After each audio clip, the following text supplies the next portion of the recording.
that's not what we want to see. That's not... Miki, we need you to share your screen. It was? Boop, boop, boop, boop. There. Oh.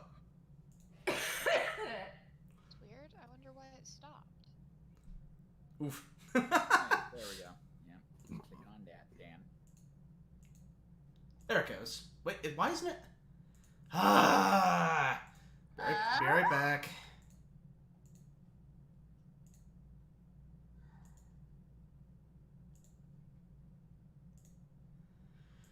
There we go. Okay, for whatever reason, it just wasn't wanting to work. There we go. Okay.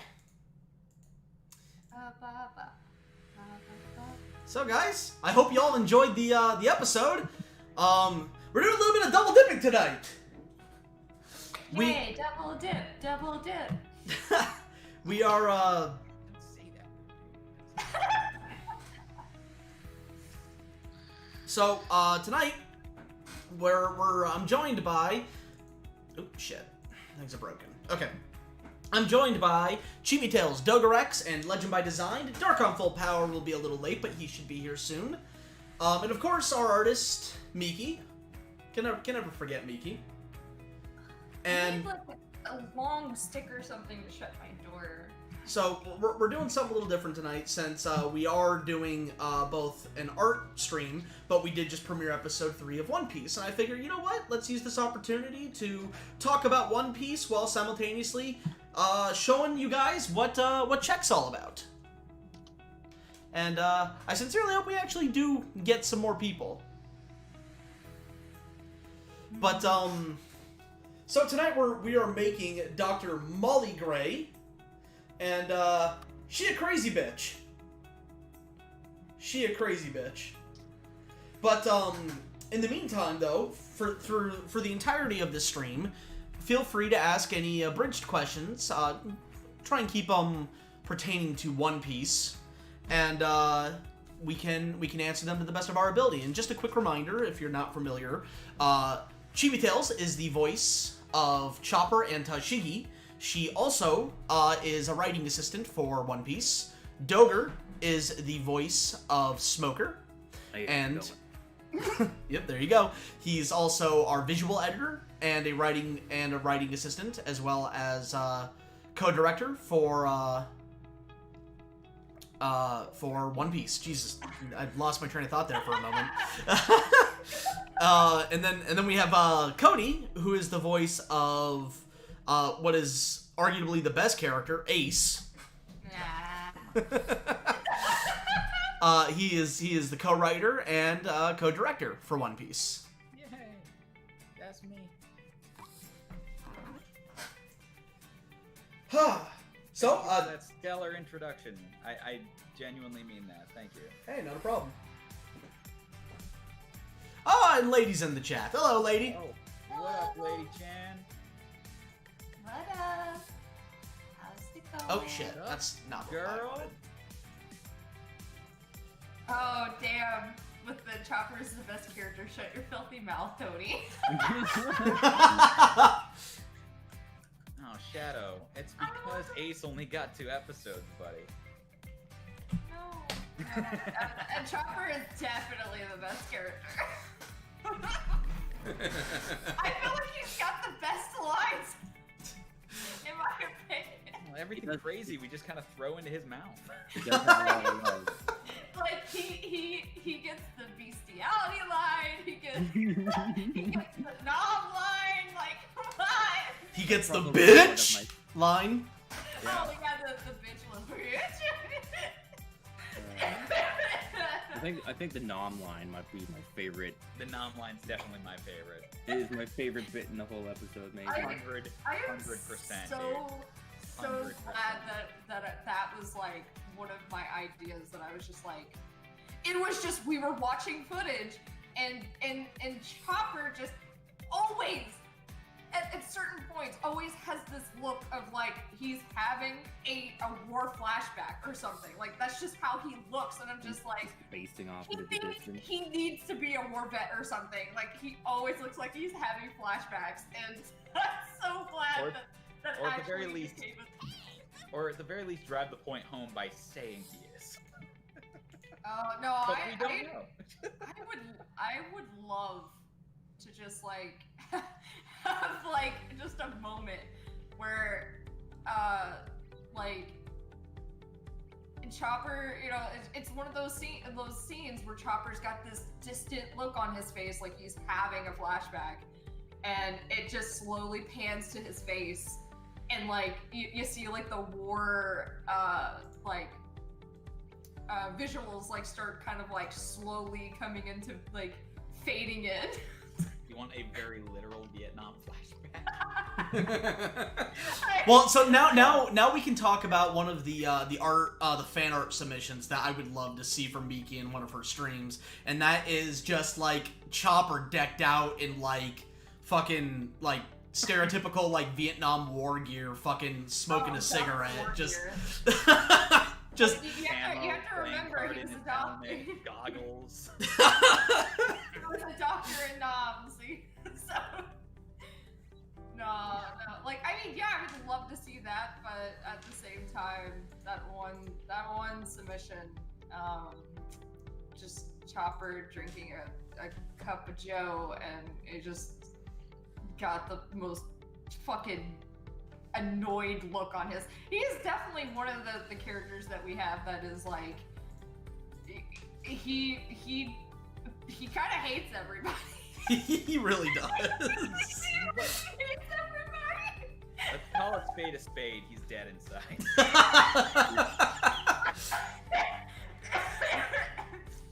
Which is like the funniest thing since I voiced him, that like I don't genuinely hate everybody. Like Oh, I do. That's why I write it. Oh, I do.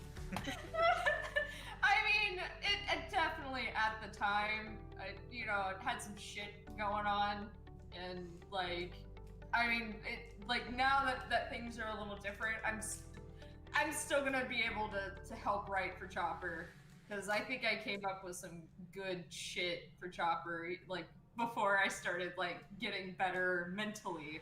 But definitely, like when we first started writing, I was definitely like, So actually, way. so speaking of the writing process, I want to take a moment to kind of talk about the evolution of Vivi here for a moment, because she was a very interesting character and has gone through a lot of changes since we first started writing from episode 1. And like the worked on the most for sure. Oh, absolutely. Like everyone else, we kind of knew what we wanted to do with. Luffy, Zoro, Nami, Usopp, all the Straw Hats, and even Crocodile.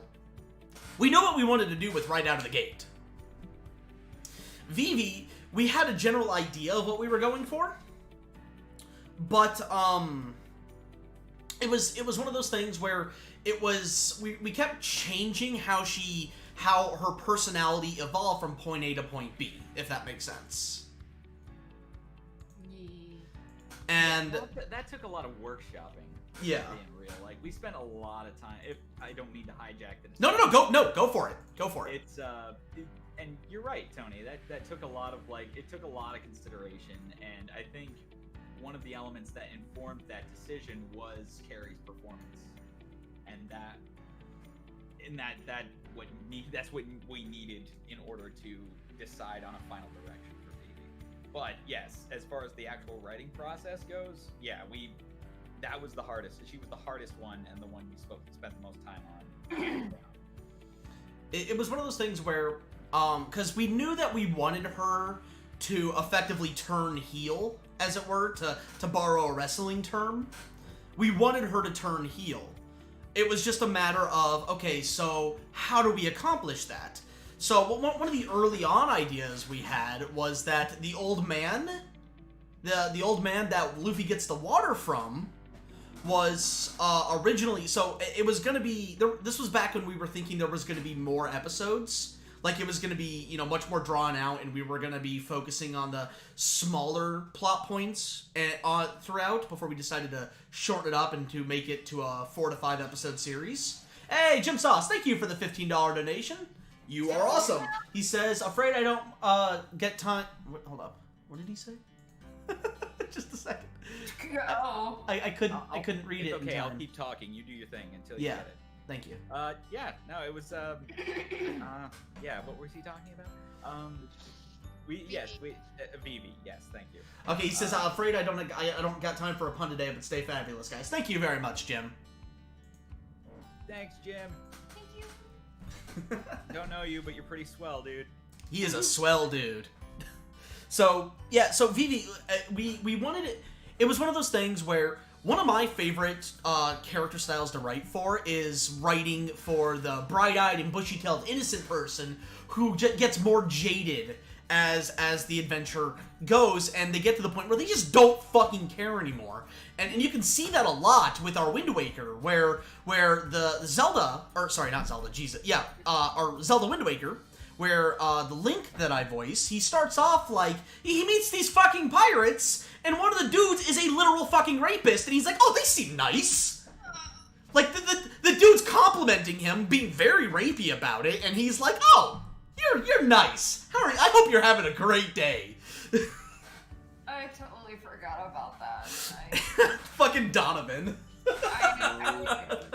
I totally forgot about that. So, and then as the series progresses and he gets subjected to one horrible thing after the other, he gets more and more jaded to the point where he's just like, where we get to our last episode where fucking he brings Medley to the wind dungeon, and she annoys the fuck out of him, and she gets to the point where she gets taken by the floor master, which is the fucking hand that pulls you into the ground, and it's just gone, never to be seen again. He's like, oh, well, that was convenient. We're fucking leaving. Yeah.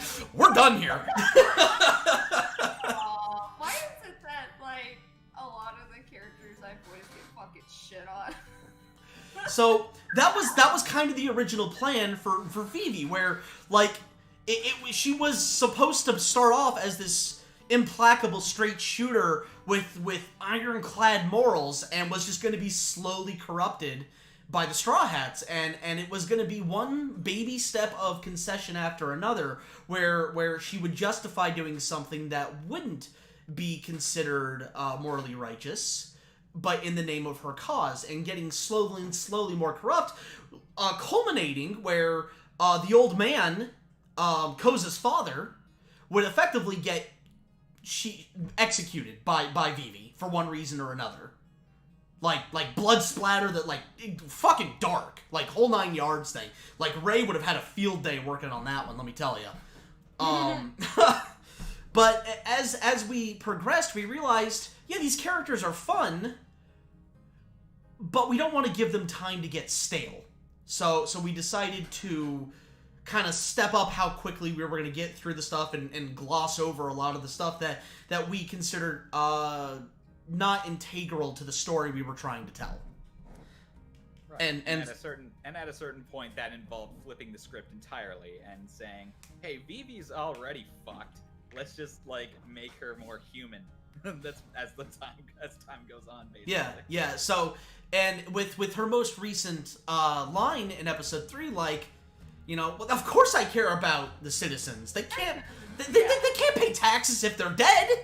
And so it's shining a light on all of her previous lines, all of her previous outrage, because Ace killing and stealing from her people is effectively Ace stealing from her, and that is unacceptable in her eyes.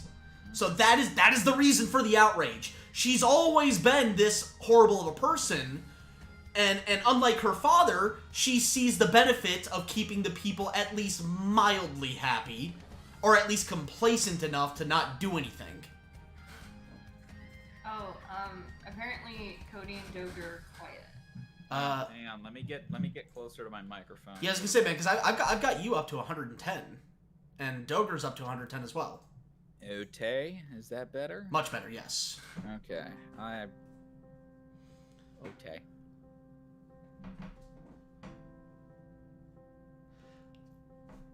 So, Yeah, so Vivi, she went through so many different iterations, and so we really wanted to take this episode to kind of highlight the points of saying, no, she's not a good person. Like, because a lot of people are like, oh, yeah, so Vivi and Crocodile are the only good people here. No, Crocodile's the only good person. He's the only good person here, guys. I think at a certain point when we were discussing Cobra, he was already kind of a shitty person. Yeah. So why would his daughter have any incentive to be a good person? Exactly. Yeah. I mean, you know, She's just it's kind of smart. She's just like, smarter about it. You know, Yeah. if she was a child, it would be one thing, but like, she's an adult and she has experience. You know, she has lived the way she's lived. So, you know, of course, she's gonna probably have technically the same views as her dad. Maybe like it's a little different because he's just like, whatever, dead citizen, and she's like, well, dead citizens can't pay taxes. So, but she's still just as fucked up as him. So, Yeah, like, no, they're just more they're morally bankrupt, but they don't want. But Vivi doesn't want to be financially bankrupt in the process. Yes. Yeah. Exactly. Oy vey, this family. Yeah. No, the Nefertaris are really fucked up. They are horrible people, just to varying degrees. Hey Molly, what's up? But half the people you can barely hear. What the fuck? You guys should be able to hear them just fine. Like, what the shit? All right, hold up, real quick. Just a second, guys. Okay, I need to adjust some sounds. Okay. Okay. Hang on. All right. Maybe So I'm going down the list, Haley or Chibi, say something. I am saying things. All right, I need to turn you up a little bit. Okay, say something again. I say something again. Okay, Doger. Doger's muted. Cody. Huh? What's up? Yeah. Okay. Yep, that's good. Miki. I'm dying. oh, All right. Don't die, guys, please. Say something with your normal voice instead of the I'm dying voice. that was my normal voice. Now, see, right. That's my secret cap. I'm off. Miki, say something nice about me into the mic so he can sound say check. something nice about me, since we're getting married behind the Waffle House. Come on. I love all of you. I'll take it, All sure. fantastic. Very nice and very kind. Well, there you go. Screens and you make All me right. happy. And I've turned you guys up, so hopefully that, and through OBS as well. So I mean, I guess I'll take it. So. What's happening? Well, Thank you, Miki. you know, That's very nice of you. what is happening is we just premiered our episode 3 of One Piece, so we've got some of the people that help do some of that in the call. Yep. Got the writing staff, dude. So now that we've talked a little bit about One Piece, let's talk about what's on screen here. So for those of you who do not know, we are currently working on our first original project, which is called Check, and it is going to be an audio manga series. And the character being worked on screen is one of our main not main protagonists, but one of our main supporting characters that is with the protagonists, Dr. Molly Gray. And is she a little crazy? She a little crazy. No, I think she is straight up fucking bonkers. I don't think she's just a little crazy. All right, Hey. she's a sociopath. Good. Like, I'm sorry, you can't look at her and be like, I see the little crazy. That's a little crazy. I look at her and say, "Saw, man." Yeah, you won't say that once she's done with you. Yeah, with that syringe to your booty, like we were talking about earlier. I don't know, man. Like I'm pretty twisted. So, if I'm being real. In terms of Molly's character, she's actually the only one that doesn't have an official summary written up for her. And the reason that is conceptually speaking, she is the youngest in terms of when she was created for Czech, and that she was created shortly before we started making these doing these streams. Like she's not very old. She's a couple months old at most. Oh yeah, I remember you were just like, do you know what we don't have? I A was just fucking like, biologist. What? What do you mean? He goes, he's just like, we didn't have a fucking biologist. And I was like, I'm still not very clear what you're talking about. And then he had to, like, basically, Break it down. Yeah, you had to break it down to me because you were just like, it's like you assumed that I was gonna know what you were talking about. Yeah, so Like, you know like we've got the show about Czech, or about effectively the human biology and the genome, and we don't have a fucking biologist in our main group. Whoops. She's not a baby in her underwear. She is an adult woman. She's in her 30s. It was the. Oh hey. Yep, she's in her mid 30s. It was just the, you know, her Conceptual age. Yeah, conceptual of, age. like, When idea. we came up with her character, idea a few months ago. we would never do that ever. Yeah. No, she. That is not deja vu for our group of people. All right, like. So yeah, her character's in her mid 30s. Excuse me. You're not excused. Ooh. That was disgusting. Oh, it tasted disgusting. Okay. JB asks, something I've never understood. If water makes Croc sand hard and Luffy eats him, why didn't the saliva work? That's actually a very good point. I'm not really sure on that one, honestly. You'd have to- Probably kind of like, just imagine you're eating like cinnamon, but you're putting a spoonful of cinnamon in your mouth. Additionally, they are fighting, and if any of you have really worked up like a real hard sweat, your mouth gets real fucking dry. Well, it's not just that, but like it's. I want to imagine when when Luffy bit down on, ate part of him, it was kind of like eating a spoonful of cinnamon. You're gonna get like the outside, but the inside still, it's not. Yeah, damp, but then by choking. that logic, Luffy shouldn't have been able to hit Crocodile when he was just had his fist covered in blood. So, but I understand where he's coming from. But I think the way that I can justify is that when you work up a real big sweat, especially when you're in a really hot environment, your mouth gets dry as fuck. I mean, he did punch through him, so I feel like that's the difference. That's more a quality of the Logia fruit and how they work, Yeah. I think. But as far as the consistency of sand, I do not know. I do not live in a place where there is a lot of sand, so I do not. I mean, neither do I. So. So it's impossible for us to speculate at the moment. Speculate correctly. But So we had fun making the episode. Did you guys enjoy it? yeah, really hope you guys liked the episode.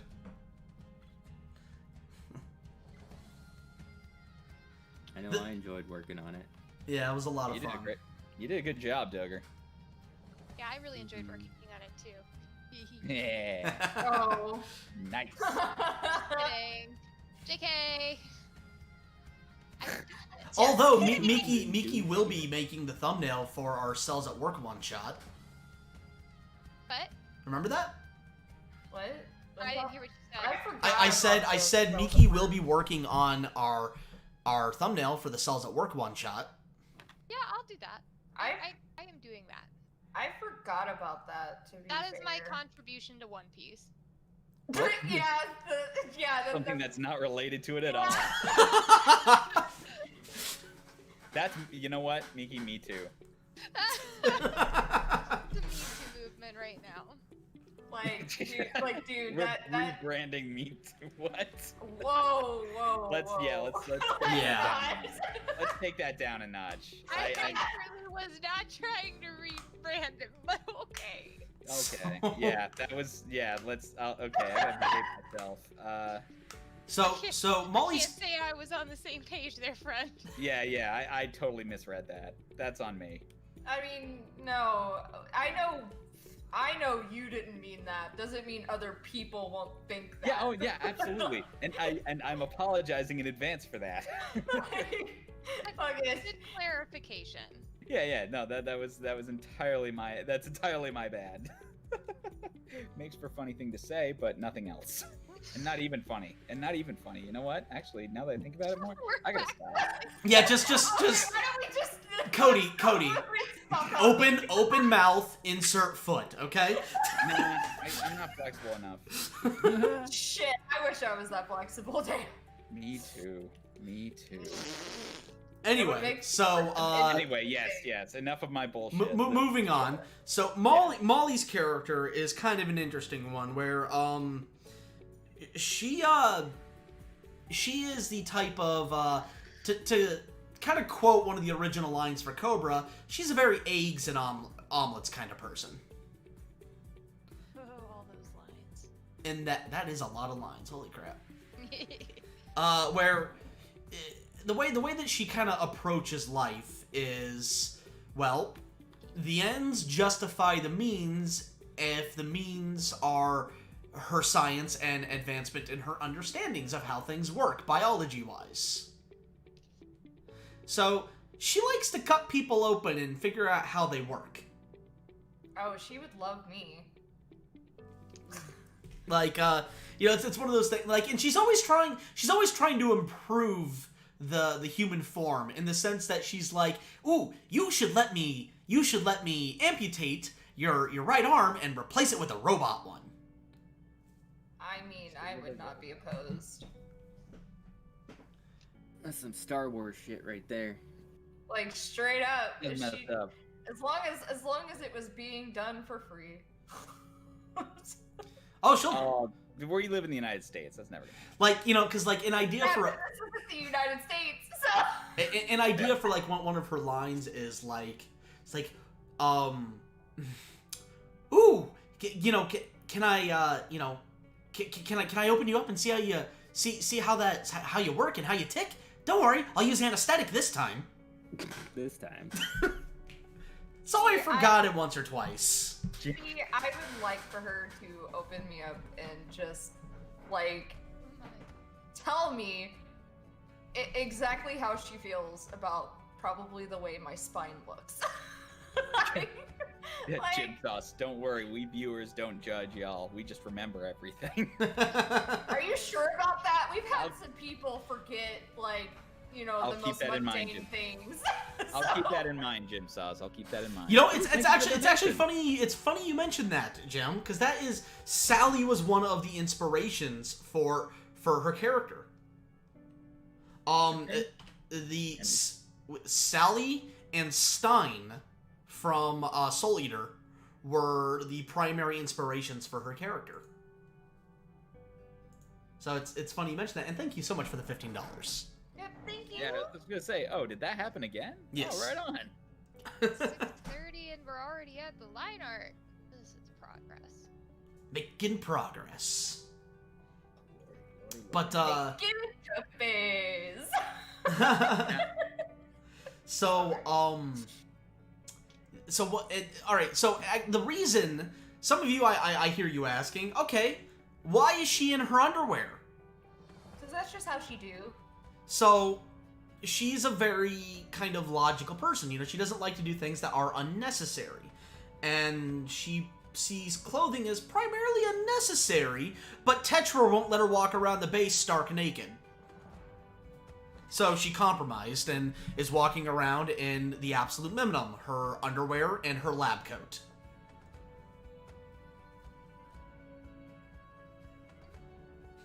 Huh. Trade. I mean, if I looked as good as her, I'd probably do the same thing. If I didn't get so cold as easily. You live in Canada. How the fuck do you get cold easy? I don't belong here. Clearly. Trade places with me. I was cold when I visited you. I see. I don't want to trade places because Canada's definitely too cold Alright. for me. Later, Gold Shot. See you later, buddy. Thank you for joining us. He'll be No, back, I it looks think like. He or she. Is that a he or she? But yeah, so Always Who safe knows? to just say We don't they- know. so Molly's also the type of character where when she has an itch that needs scratching, she's gonna get it scratched. And I mean that in every aspect. Sounds like me, except And that so doesn't normally happen. she is one of the only female cast members that Tucker, bless you, that Tucker will. Bless you again. Bless you again. Oh my gosh! Sweet Jeebus. Ah. She is one of the few characters where Tucker doesn't want to sleep with her anymore. Anymore? Oh, he tried it once. He didn't enjoy the experience as much as he thought he would. Unfortunately for him, she did enjoy it. So when fucking Tucker, I have an itch that needs scratching, and he's just like, nope, I'm out of here. I was like, I gotta go. What a puss. What's that? Oh, Tetra needs me. Give me a second. It was like that part in our episode 3. Oh, I gotta go. Yeah, I gotta go. I'm out. It's like that SpongeBob meme. All right, I'm gonna head out. Except way more panicked. Yeah, lots of maybe loud screaming a bit. He's not just slowly getting up out of the chair to leave. He's running out the door. Oh yeah, and she scares the piss out of Haseo. Because his fucking first interaction with her is her kind of walking through what she's gonna do to him, to experiment on him. And as you do. And he's like, Transparency, man. and he's like, won't that hurt? And she goes, I have no idea. That's what we're here to find out. So if you are in pain, please scream. It's a little wordy. We can workshop that. Yeah, well, that's, that's. I want to see how you say. I know that's not writing. I just like busting your balls about that. But that's basically her character is, she's like, I'm here to experiment. I've never gotten to experiment on someone with their paired vial. So if it hurts, I need to know. So please scream as loud as you want. Ooh, I love a screamer. Sweet. So yeah, so she derives it almost. Yo, Miki, can I join you? Yourself out this call. Like, what? I need a positive influence in my life. Can I join you, Miki? Doger. Yeah, Yeah, positive influence. What are you talking about? Doger, come with me, dude. I'm fine. I'm already too far gone. I mean, I've already been told I'm too sensitive today, so I think I'm a positive influence. Damn, Chibi, who do I need to fuck up? It's alright. But yeah, she's the type where when she has an almost sexual desire to do science, where like discovering new stuff is her kink. That's the best way I can describe her. I mean, she's always a slut for science. Oh man. I love science. oh my god, IRB approval. Oh. What's that? Say again, Cody. I said, oh my god, IRB approval. Okay, see, now my jokes are coming back. Okay, good. Fucking Sean goes, so waifu. Yeah, you should be Jim Sauce. Of this one, yes, be afraid. So Sean goes, so waifu number 1? Question mark. I mean, if that's what you're into, dude. Yeah. If you're into crazy, she's got it all. If you like sticking your dick in crazy, then this is it. She's a different kind of crazy from the Black Hand. Go ahead. I was just gonna as far as the comparisons based on the little I know of the Black Hand, it seems like Molly wants to know how they tick, and Black Hand just wants to rip them apart. If she sees a new toy, she wants to play with it. Like until it breaks. Yeah, exactly. And that's why she likes Jin so much, because Jin was the first toy that didn't break after the first time. Oh snap! Yep. See, I can respect that. Like, I can't. Now, yeah, no, Molly is the type of woman that if you were to sleep with her, you would never forget about it, but probably not for the reasons you're thinking. I don't know, dog. Some guys are into that. Oh, tons of people are into that. Makes it more fun. My man. I mean, yeah. My man. My man. Like, I knew I liked you for a reason, Doger. I mean, like, you know, it certainly makes. No, this is definitely not a family stream. Nuke, this is a It's not. Christian stream. Get off of my Christian mind. You know, Nuke, if you weren't one of our executive producers, I'd ask if you were new here. Oh, yeah. Nuke, step into my office. I have said many things that would basically be like, yeah, no, you're wrong. This is not a family server. Jim, This you're- is not you're- a- Okay, I gotta go. Nikki, no, take me with you. No, you have to stay. Remember, we're still getting married behind the Waffle House. You have to stay. I could go for So, waffles right now. just Stop Let's with go for some me. waffles, Doger. Doger, get closer to your mic, bud. How about I just move my mic closer to my face? Yeah, that Why works don't too. you just eat it? Also do that. You That just shut probably your should mouth. have happened.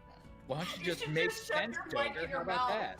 So, Jim says, I feel like she'd want to add or remove certain parts to test efficiency. I mean, probably. Yeah. Yeah. So, actually, Get rid so... of the appendix. You don't need this second testicle, do you? I mean, you don't. Don't worry, I'll leave the other two intact. You know. So, yeah, you know, so it's actually, so speak... Concerns? Other two testicles? Wait a minute. Nah, I think I was I think where I was going in my head with that is just like, oh god, you put one in? Oh, man. So, alright, speaking of... Jim, fuck yeah. Yeah, so actually, because, so... Marak says people behave. Lily is watching this stream, so it's funny you mention Lily actually, because the interactions between Molly and Lily are going to be precious, and Nice. sometimes terrifying. Cool. So one of the ones that Darkon and I came up with earlier today, when we were having a conversation, was Molly ends up mentioning that she's got an itch that needs scratching, kind of looking at Tucker, and Tucker's like, nope, I gotta go. And Lily hears this, so she walks up to Molly and starts scratching her leg. And Molly's like, oh, honey, not that kind of itch. And Lily goes, oh, well, what kind of itch? She goes, well, I'm glad you asked. At which point, Tetra picks I'm gonna Lily tell up you about and... the birds and the bees. At which point, Tetra picks Lily up and just walks out of the room. Just like, nope. Just, nope, we're leaving. None of that. Jim's- Come on, let me tell you about the birds and the bees. And Tetra's just like, no, that's not happening. Jim Sauce, are you by chance a fan of JoJo's Bizarre Adventure? Because I saw that four God. testicles comment. Oh my goodness. Yeah, I need to calm down. I'm sorry, guys. I got too much energy. Nah, it's alright. Oh, that's. I've been cooped up for 3 months. I can't handle it. High energy is good. High energy is good. Okay. I understand that whole, like, I mean, I'm mostly, like, I stay in my house all the time and barely leave unless it's, like, to the store or something, but I would like to do something fun. I would like to go out and do something fun.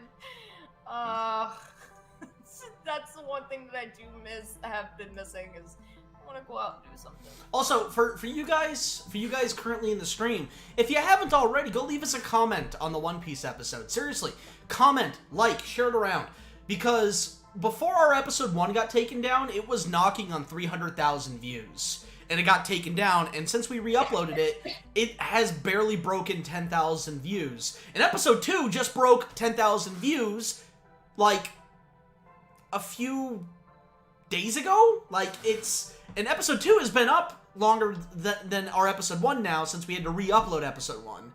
So it's really painful for me to see that we were having a 300,000 plus view episode series, and now it's struggling to break 10,000 views, and that sucks. That really hurts me. That's not. That wasn't your fault, dude. I know it's not my fault, but it hurts. So share that shit around, guys. Let's get the algorithm working for us, and let's get our views back up to where they were, because damn it, a lot of work goes into this. I don't think that counts, because I think we like upload it directly to Patreon before. Yeah, no, the viewing it on Patreon does not count, as we use a different thing than YouTube for that to work.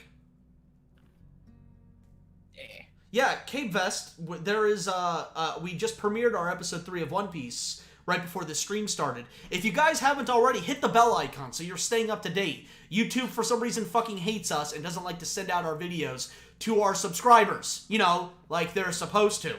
It's because our content isn't quite family friendly. Oh, fuck them! Proving your point as I say that. So That's would my Molly point. try to... Oh, go on ahead, Miki. Oh no, it's okay. I was just gonna say, I will say that I've been trying to like pay attention to it. I get alerts when you guys upload. It's well, what I can't, because we're getting I get a lot of people who like either message me or comments like months after an episode goes live, and they're like, when the fuck did this come out? I never got notified. We get that a lot. Also, yeah, Miki, remember to save. Jim. Oh my God. Jim saws. So would Molly try to add Not parts for of a herself while. if she can't find any willing males? Are you saying would she make herself a Fuda? Is that what you're getting at? No, she would just sedate one of the males. Like She'll get what she wants one way or another. Yeah. Yeah, like She's a little rapey. that, like if she starts actually doing that, I would be willing to be a test subject for that. Like, please. Yeah, no, Molly's a little rapey. She's also textbook sociopath, and she actually hates it when people call her a psychopath. And she will correct them. That's When- not the right term, you fucking... Yeah, it's the right. She, like, when a person will call her, it's like, you're a friggin' psychopath. She'll get real irate, and she goes, sociopath, thank you very much.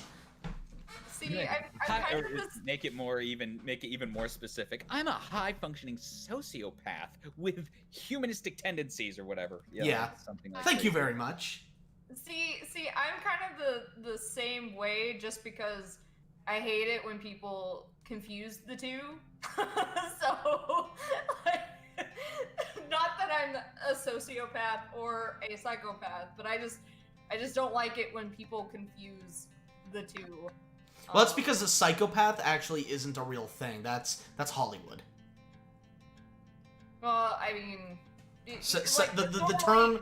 I think it's normally just like how like especially like murder cases and stuff like that, like they will call someone a psychopath because I mean they just went on a fucking murder Yeah, well, spree. see, that's what I'm saying though. Is the term psychopath was actually coined by Hollywood.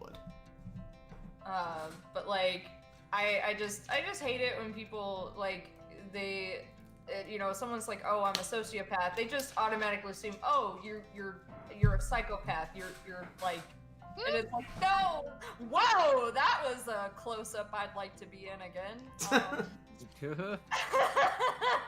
But like I don't like it when people confuse the two, because you could be a sociopath and still be an okay person, like, you know.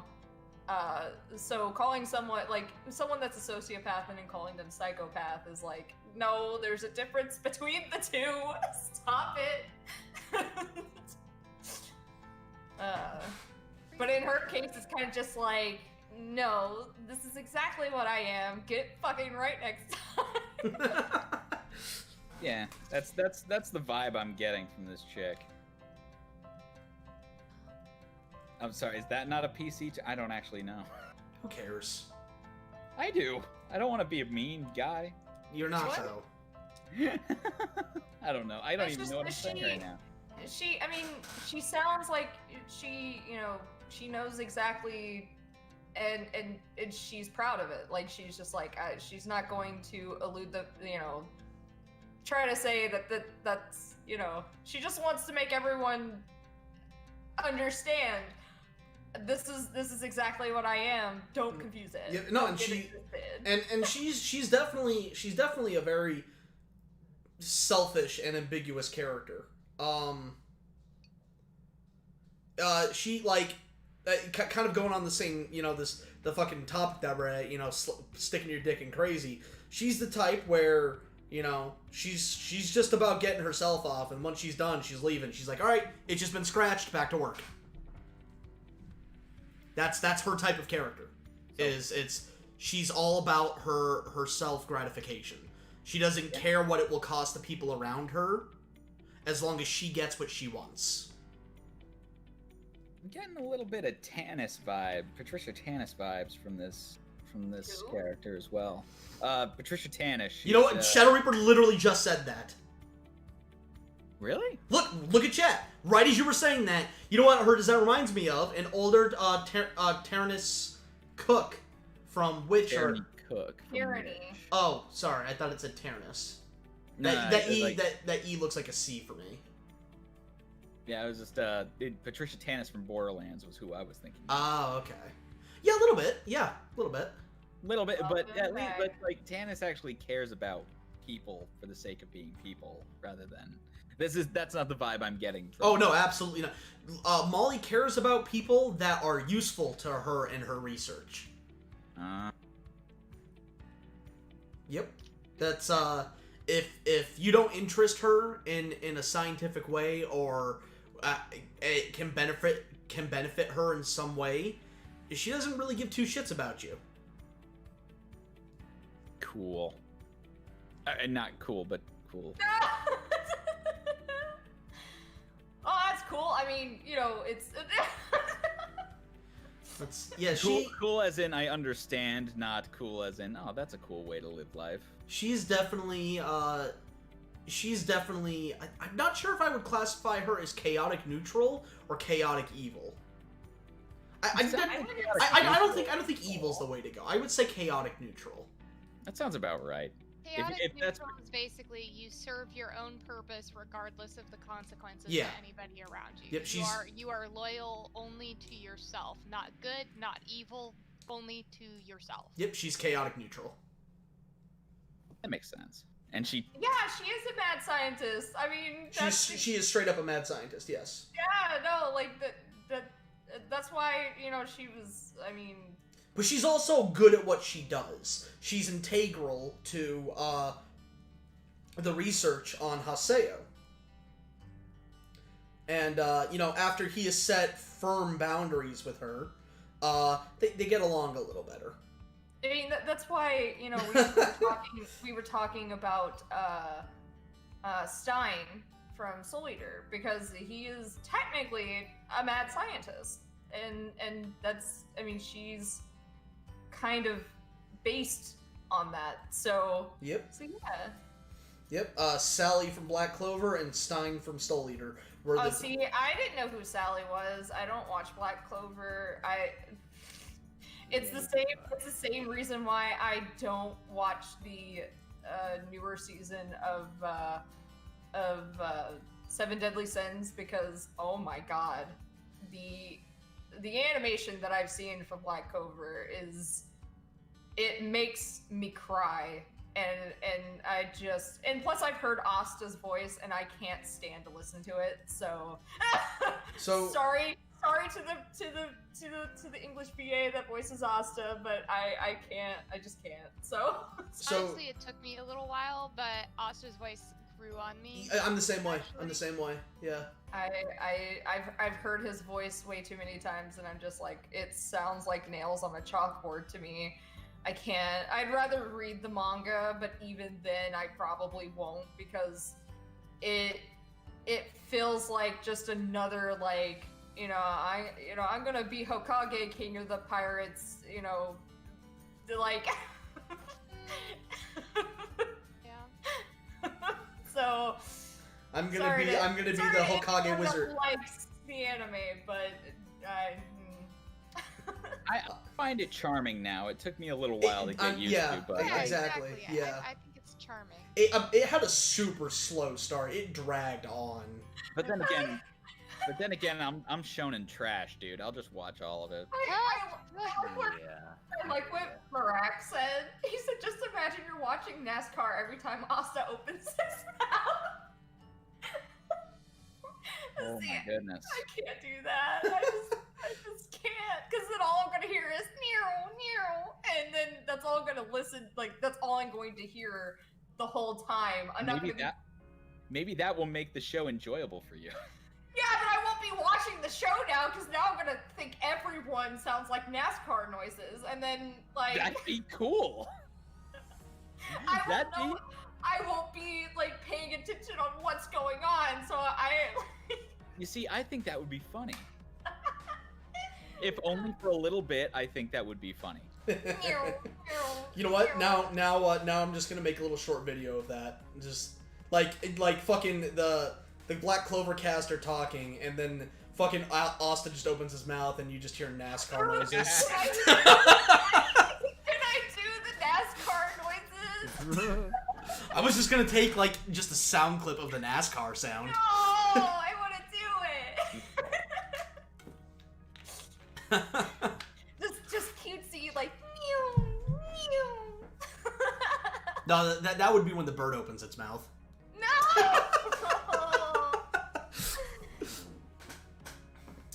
I want to do it. And I want to be Wizard King. Well, I mean, you could be whatever you want to be, Cody. I believe in you. That was a Black Clover joke. I know. No, not even a pity laugh? Great. Why can't I be... Friendship over. Why can't I, just be happy for you? Like, you say you want to be something. You must be conditionally happy for me. I'm sorry. No, I want to be always It's based in reality. No. So what's your plan in here, Miki? Looks like you're backstepping a little bit. What's the plan? Ooh, lacy. The shape was the problem. I gotta fix the shape. Okay. So yeah, did you see? Anyone can be anything they want, unless it's something bad, and don't be that. Yeah, Yami's badass. I like Yami too, dude. I like Yami too, Cabe. He's voiced by Chris Sabat, and I like him. So Shadow Reaper goes, Miki, is that a corset lace up on the front of the bra? Yes. Mm. You heard it here. You heard it here first, folks. And I hope it's Tell not me like more. an actual functioning corset, because I feel like that would take way too much time. But so I hear I some. don't feel like Molly has time for that. Like. I go ahead. Okay, good. I hear some of you asking, so if she's all about function, then why is she wearing like lacy underwear? And her response would be, well, just because I'm about form over function doesn't mean it can't be cute.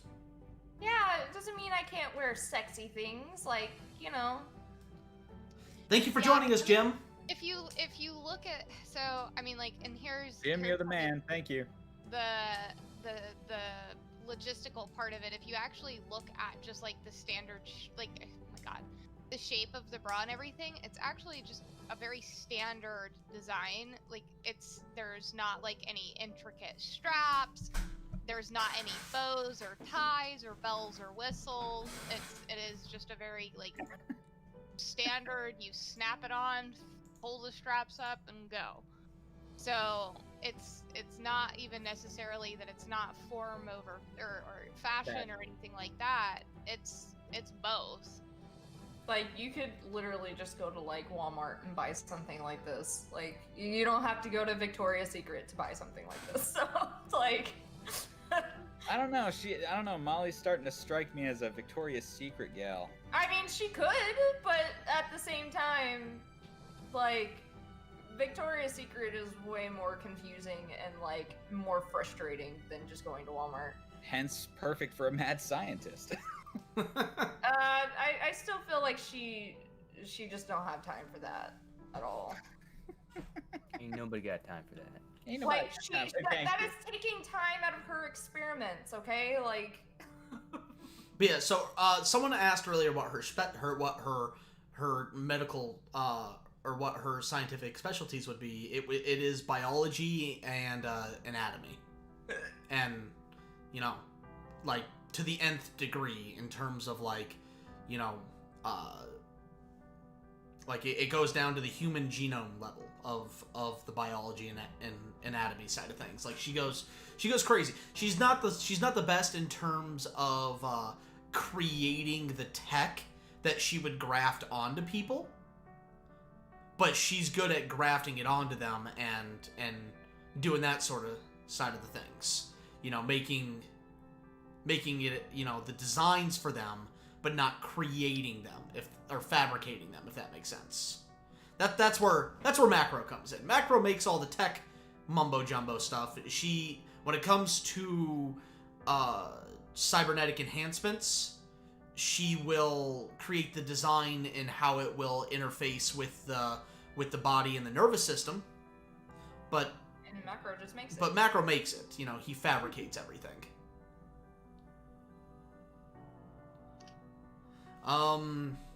Each other's character's perspective on Molly.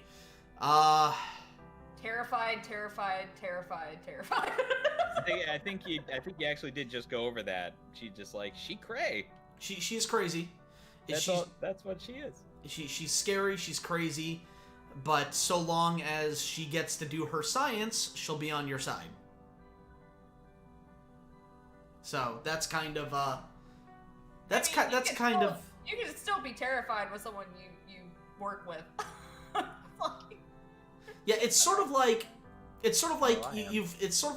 the show, in movies or shows where like someone will be looking at someone going fucking apeshit on a group of enemies or something, and they'll say, "Damn, I'm glad they're on our side." It's kind of like that with Molly. They see Molly and they're like, "Damn, I'm glad she's on our side. I would not want her as an enemy." GLaDOS, I was just in it for the science. Yes, exactly right. Nicely said, Shadow Reaper. Nicely said. Also, hi, Shadow Reaper. How are you? Tell me about your day. Tell me about your life. Volkus doesn't afraid of anyone. Doesn't afraid? Yes. Doesn't afraid. I know what I said. Does Bruno Mars is gay? Question mark. And Lily doesn't really have a reason to be afraid of her. Not yet. As Molly doesn't, you know, really. She doesn't want to dissect Lily for any reason or another.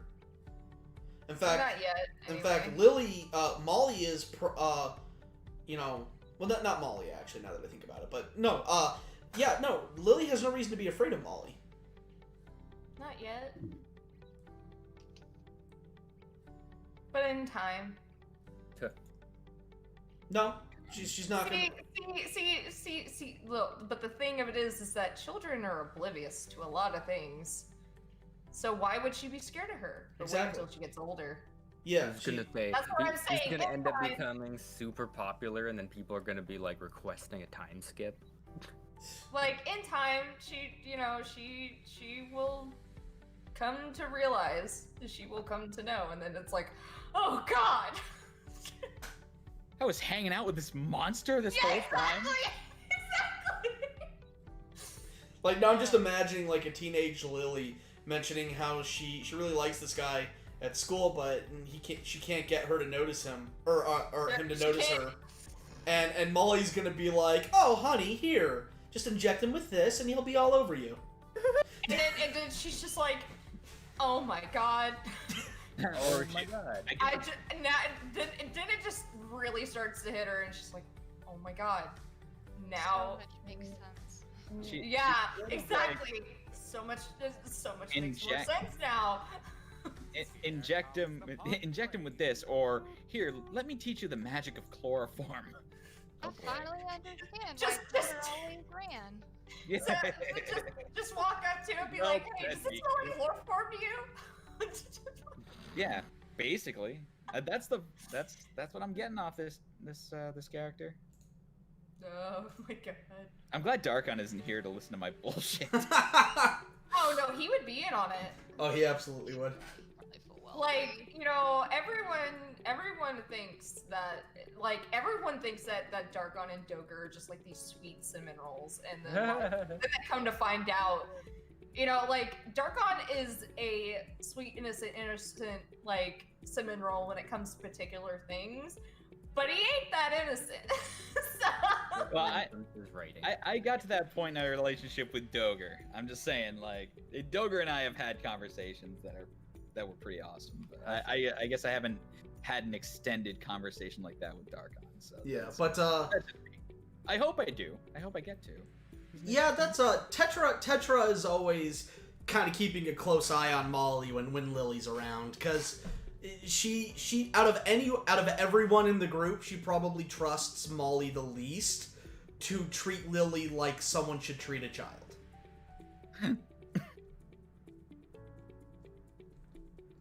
And yeah, I could also kind of see that from the other side of, you know, the other perspective, where instead of Lily looking at Molly like, oh my god, she could also be like, aw, Auntie Molly, you're the best. I don't know. I don't think, the thing of it is that I am pretty sure Tetra would I feel like she would tell Lily, like, if Molly tells, like, if she tries to help you out in any way, like, when it comes to that kind of thing, don't listen to her. Like, if you have a problem, come to me first. yeah, she's not, I don't think she is going... Molly's a bad influence. Yeah, she's going to just be like, Molly is not the right person you need to go to.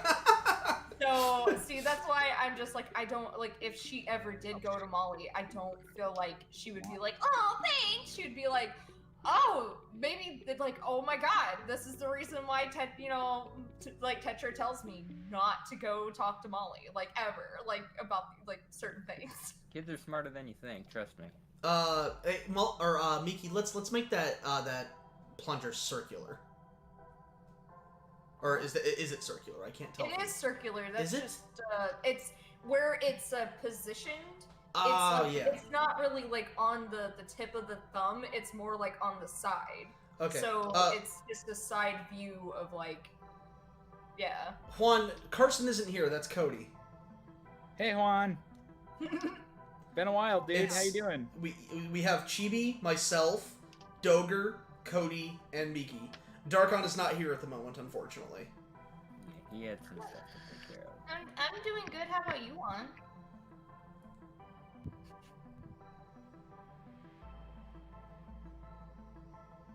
How's Angel doing? Jeez, Cody sounded like Carson when he yells. I don't. What? You were yelling? I wasn't yelling. Or I guess when Carson yells, he sounds like you. I don't know. I think we sound different. Yeah, no. Yeah, no kidding. I think everyone sounds like different, and then like people tell like. I loved it when people were like, Darkon and Doger sound the same, and I'm like, what? They sound nothing alike.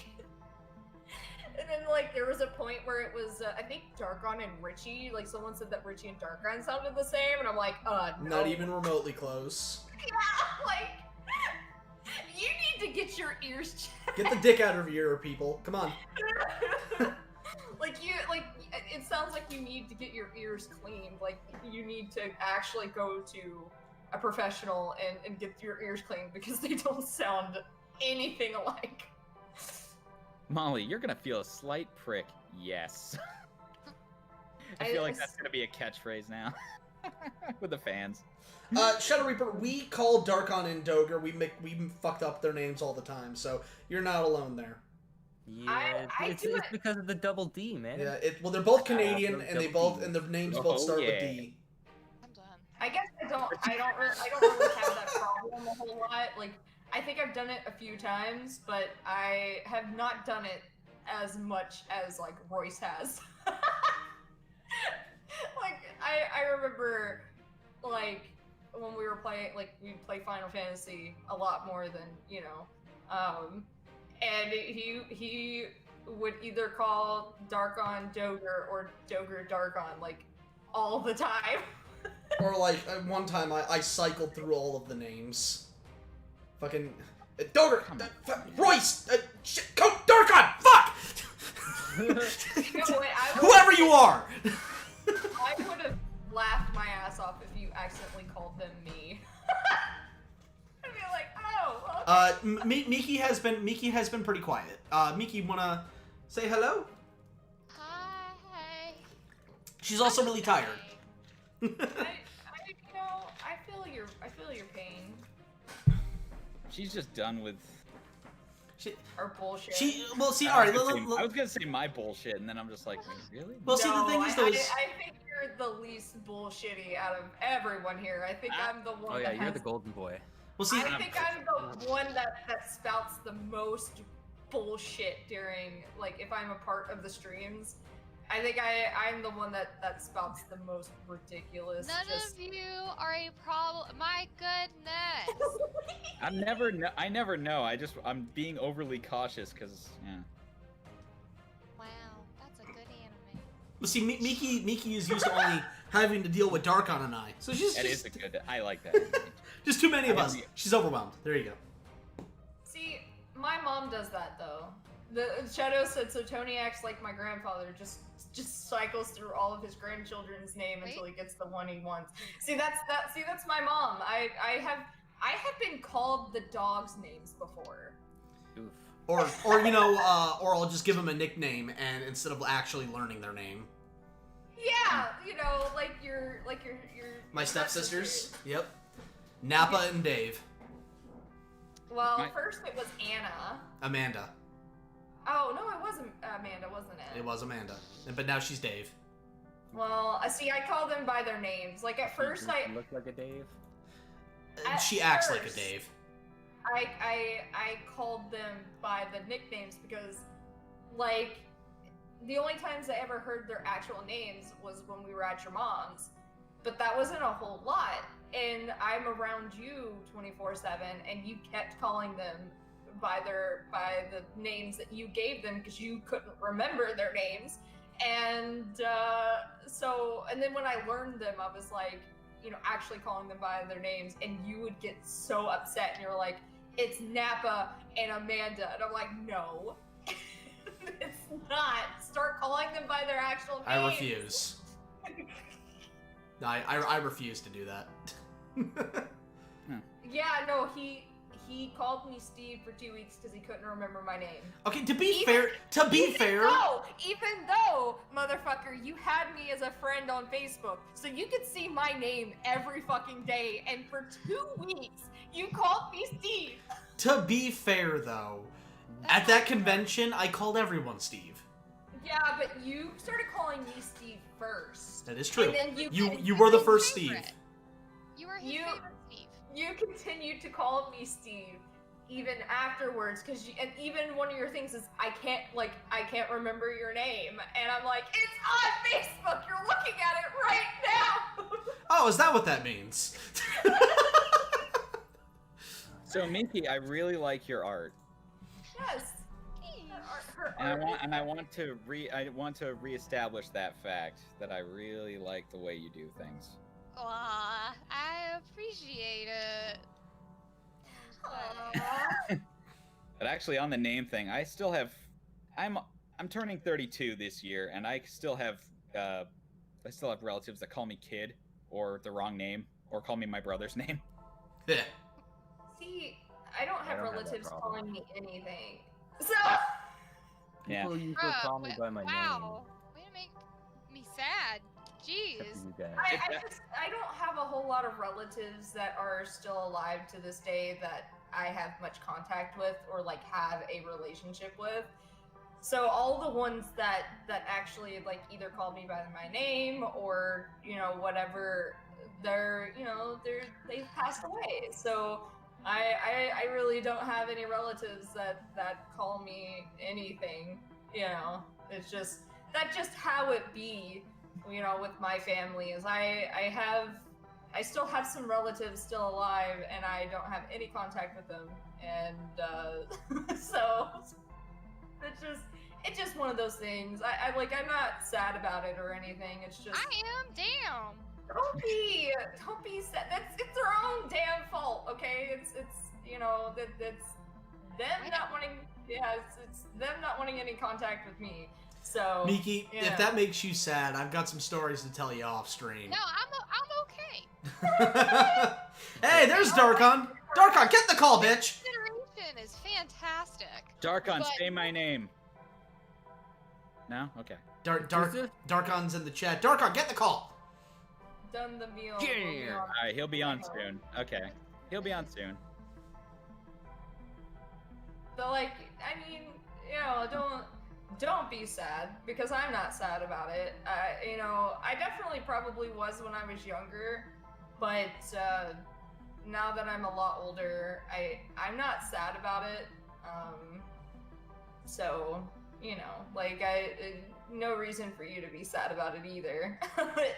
It's just That's also my secret, Cap.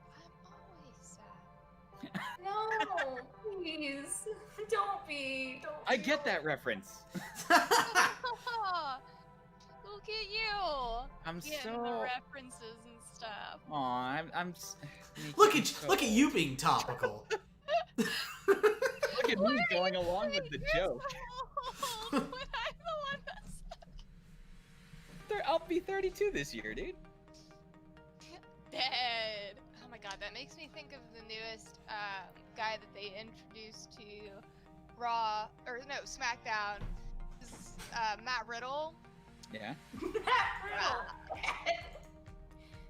Bro, he had a fantastic debut, okay? I just think the name's funny. Matt I Riddle. honestly, I really wasn't sure about how, so he's what was it? His name is the original bra. Oh Yeah. god, get the fuck out of here with that. That's amazing. No, he is fantastic. He doesn't, he wrestles with no shoes. He All right. has legs that look like silicone. They are Okay. flawless. And AJ Styles just recently got the title, and he debuted right after and fucking pinned his ass. And that was his debut. He did a good job. I wasn't sure how I was gonna feel about him, but after that debut and watching him, so he walks up in bro sandals, and then he gets into the ring and just fucking jumps, throwing both his feet up, and just kicks the shoes off out of the ring. It's this. You guys need to go watch it. Dude, I like this guy already. Wow. See, I am so glad I got out of wrestling when I did, which I don't was know, I think- not long after getting into it. I think it was I think I got into wrestling in 2005 and got out in 2006 to 2007. So You don't Oh, get man. out of wrestling. You just take breaks. oh no, I really do. definitely got out of it. Of course, I went to some shows with my mom because Vince McMahon agrees with you. Yeah. because she wanted me to go, and I'm like, why the fuck not? And if Undertaker was gonna be there, I was definitely gonna be Oh, like, dude, if you're gonna go to an Undertaker match, dude. yeah, He's a see, legend. Well, that's not Undertaker. gonna happen anymore, though. Well, no, Well, it's not gonna I mean, happen anymore, no. But at the same time, especially back in the day, dude, He retired. he did. I went to a show, a home show, where he I think it was a home show. It was either that or it was actually it was a home show. He was there. It was in Lexington, and I only went because he was gonna be there. So that I definitely wanted to be there for that, because he'll always be my favorite wrestler no matter what. But I got out of it as quickly as I got into it, and I guess it just didn't catch my interest for too long. It was like, oh, this is fun, and then it went from being fun to kind of just being like, all right, this is kind of stupid. Especially the conversation that me and my sister had, because this was like back when, you know, she was like into Goldberg and all of that, and I had to be that person to be like, wrestling's fake, and she's just like, no, it's not fake, and I'm like, yes, it is. Stop it with this bullshit. That So- makes I it love even more amazing, if you ask me. Like, if that shit is scripted, It that's is. really good. Some of it is.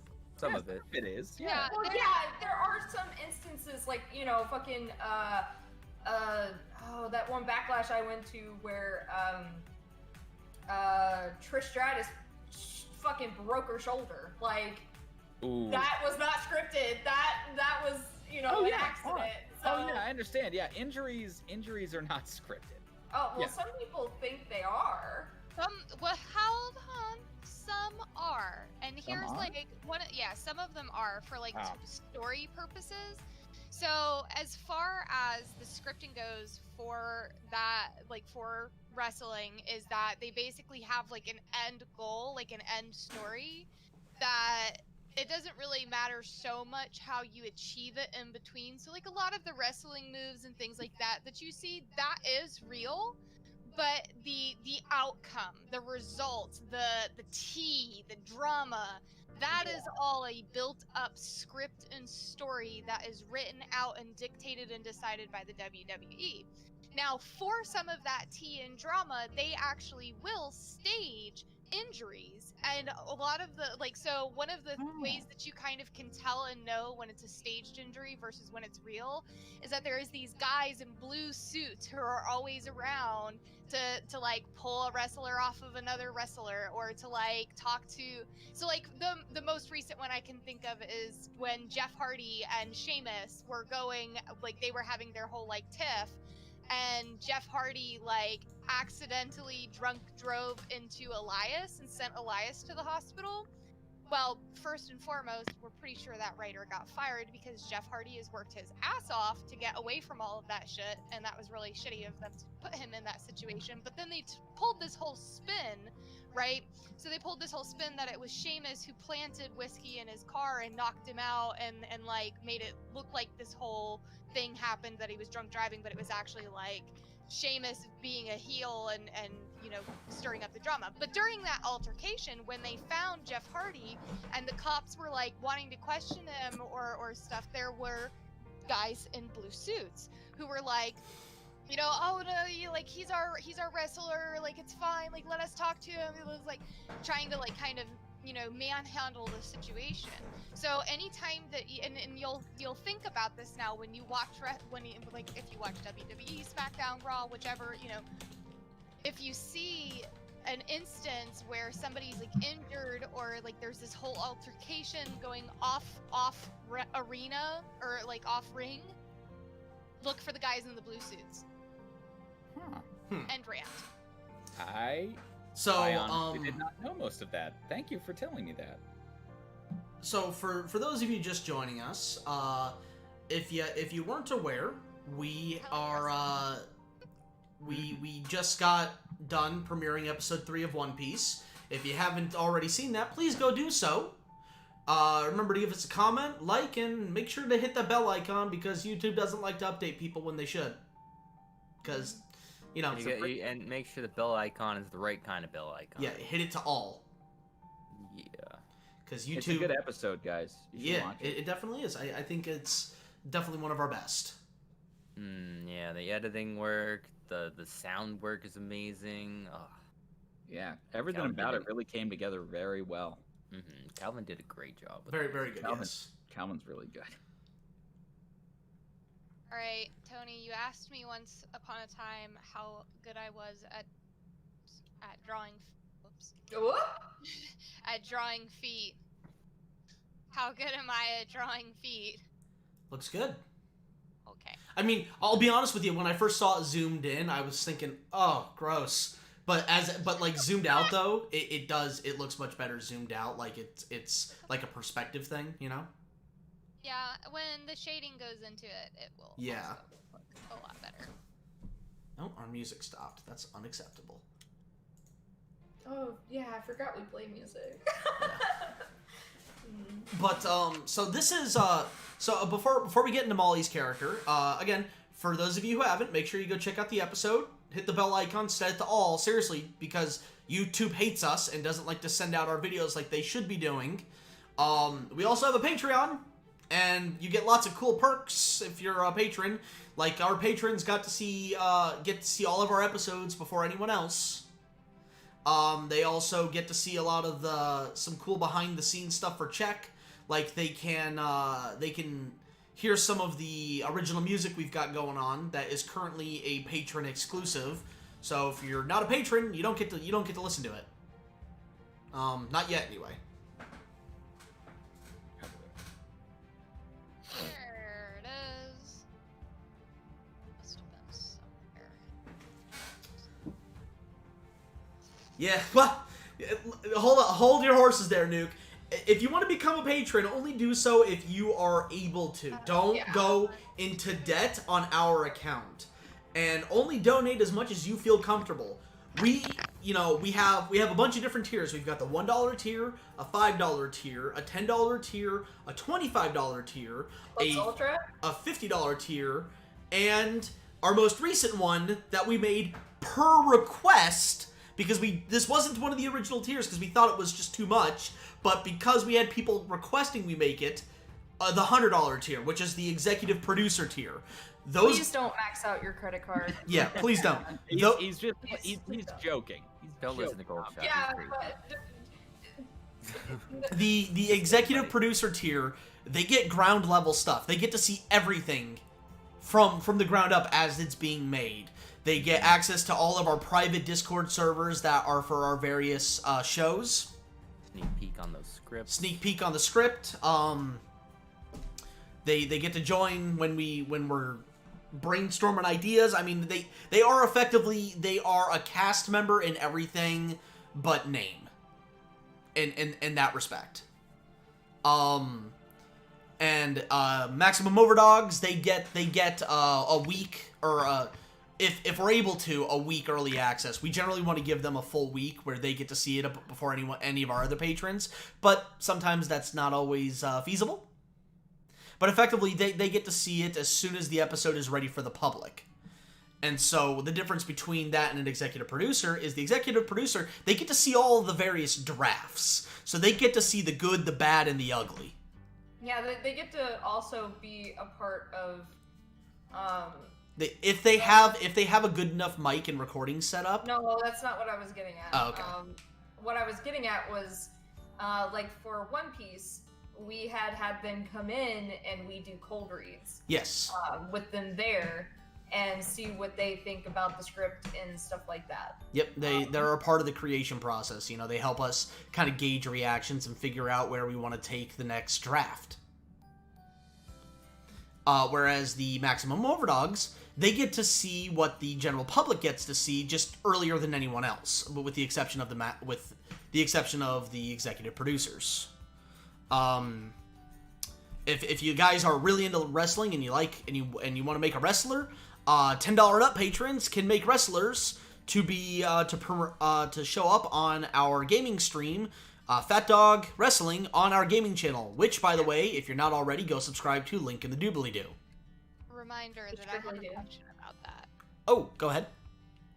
Oh, okay, fine. We'll do that now. So, you guys will let me know if my character plays again, right? Yeah, ask Carson. Nakano? Yeah. Nakano has been wrecking shit. What? Yeah. Nobody told me! I haven't been watching! She took down Artemis, like, yeah, Artemis was like walking in, and Nakano was all like, "I'm gonna run in before you can finish your entrance and slam you into the stairs." Oh, Miki. Miki. So what Foxy tried to do to cheat. Remember to save. Oh, yeah, it's been a while. Oh my god, can somebody please find me the videos where Nakano is in there so I can go and watch them and spaz about my child? You can find them on the gaming channel. All this stuff is recorded and up there. Yeah. Somebody send Miki the stream VOD. There's a lot of But, so Jared asks, will this series ever be made into a book form eventually? So, that's actually a very good question. And so, basically, how things are going to work in terms of the production of this is, it is first and foremost going to come out in video format as the audio manga. So, it's going to have the full voice acting, the original score, the video edits, and minor animations. It's going to have all of that. That's going to be how it first comes out, and it will be posted on our YouTube channel. Then it will go up in a sort of manga Fox. Like, if any of you have seen the website Manga Fox, where, you can look at various manga, and you click on one side and it goes to the next page.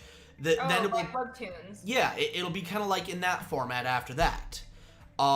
If we get enough demand for it, if it's popular enough, and people are they're like, no, I want a physical copy of this, that is when we'll look into making actual books of it. It's one of those... No, I definitely would want physical copies. Because it's one of those things where... We have to make sure it's going to be worth it. Yeah, with digital, it's easier because there's no physical overhead. So it requires very little monetary money down to do it. There's very little risk in the sense of, physical media that we would have on hand and not be able to get rid of, if that makes sense. Digital moves faster than physical. Exactly, yes. Thank you. Thank you. I would just love to have physical copies. Like, you have no idea. Like, that's me. That's me. Where Tony is into the audiobooks, I need physical copies. I can't do audiobooks. Like, I too am a fan of physical copies. But I'll tell you one thing though. We will at the very least get one, as like a prize, get at least one book made to give away at like a convention that has, all of the main Czech people signing it at the very least. I'm gonna have to fight someone. So if it's looking like it's gonna have a small cult following, which isn't a bad thing, but small numbers unfortunately don't move product. Which is, again, guys, it's one of those things where it's not an abridged series, so we can't just push ahead regardless of numbers like we have done with One Piece. Right. So if it doesn't get much of a following, can I still have physical copies made? I'm not making any promises. But so that's kind of why we're gonna be pushing this hard. We want this to succeed more than you guys. I guarantee that fact. Wow. Hey, Marak, I will fight you. I will. With that, how short I am, I will fight you. So with that said, the more, and again, this is gonna sound bad, but at the end of the day, this is true. The more popular Czech is, the more traffic it pulls in, the more we can justify putting resources into it and more resources into it. So what he's saying is paying me in Roman. Exactly, yes. Paying all the parties that will be involved in the creation and distribution. And not just our artists, our voice actors, because we're the only ones that matter. Shh, I'm kidding. And okay. not just paying our artists, but our voice actors and our editors. Because this will be, all parties involved will be getting paid. And especially our voice actors, which is, again, if you guys didn't know, we're going to be holding public auditions for every new character that appears as the chapters progress. So if you meet the requirements that we put forward in our audition documents, you could very well become a Fat Dog. Join us. Now, I want to be clear though. Just because they are public auditions does not mean we are not going to be casting any Fat Dog members. We are going to cast who is best suited for the role, regardless of their previous affiliation. So I need to make that very clear. See, I want to like audition for the Black Hand, just like because the funny thing is that when I first started, I had the whole shtick of like because like on YouTube I had my thing set to like I'm a yandere that does voice stuff on the side, because I think what really like I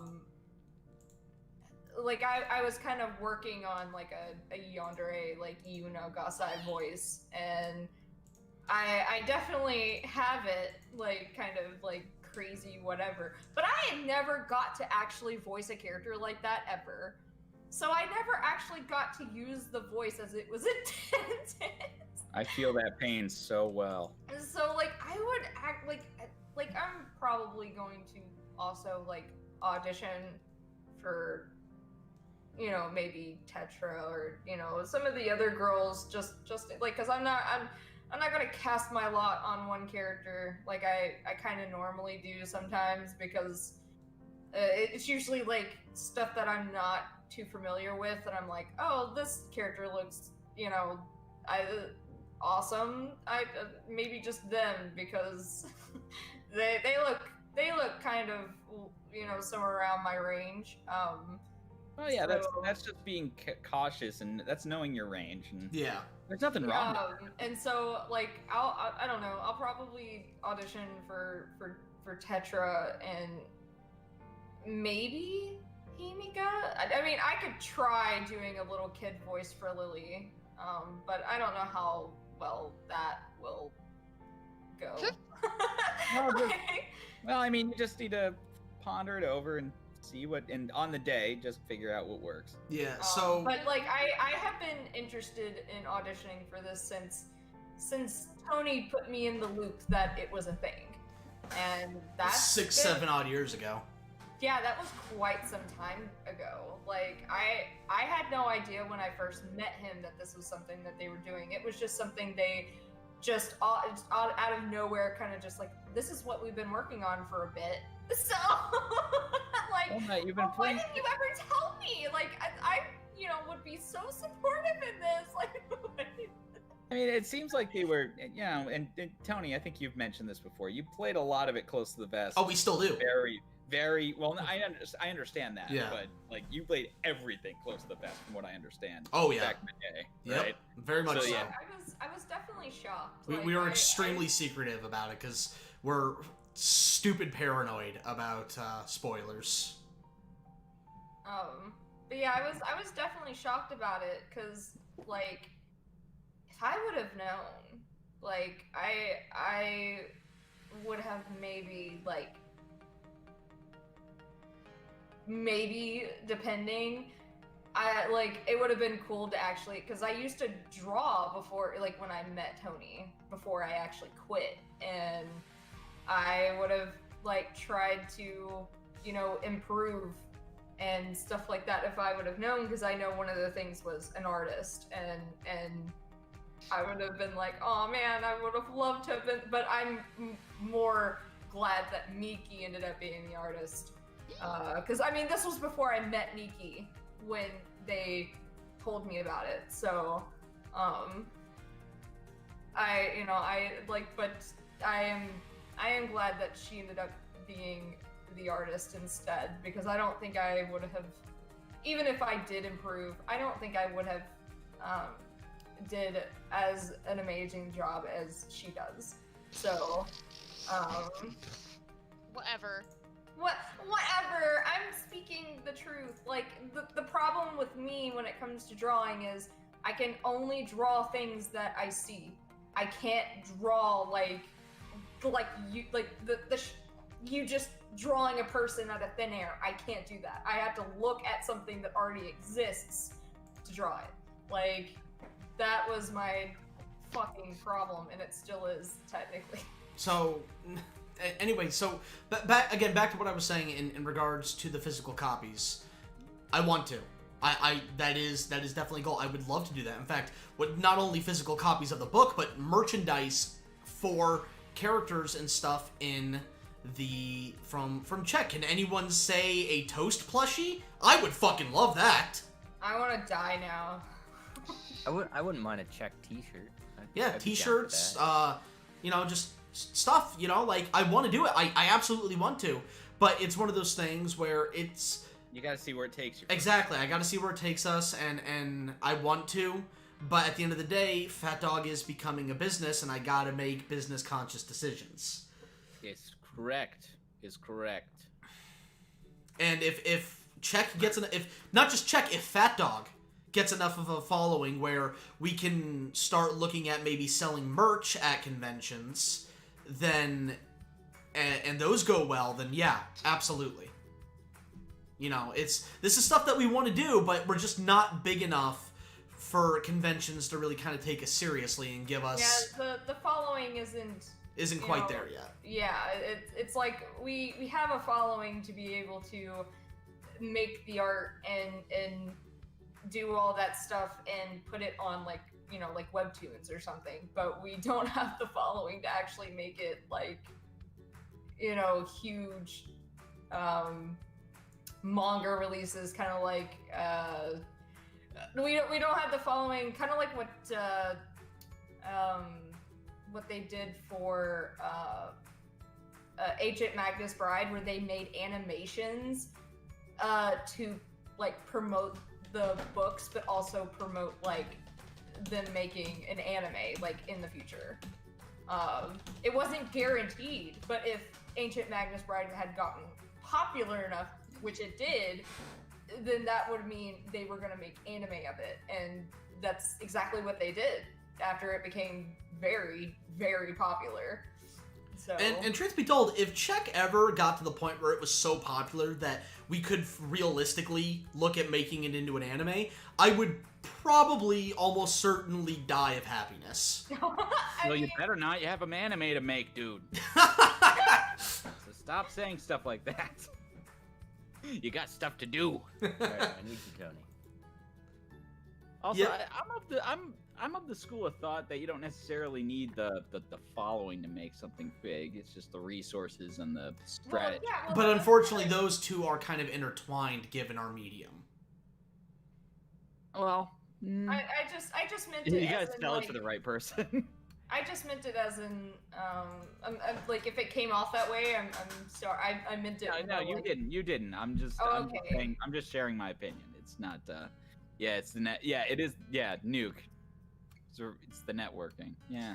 Look, you're not wrong, but the thing is, though, is it's... No, see, look, didn't...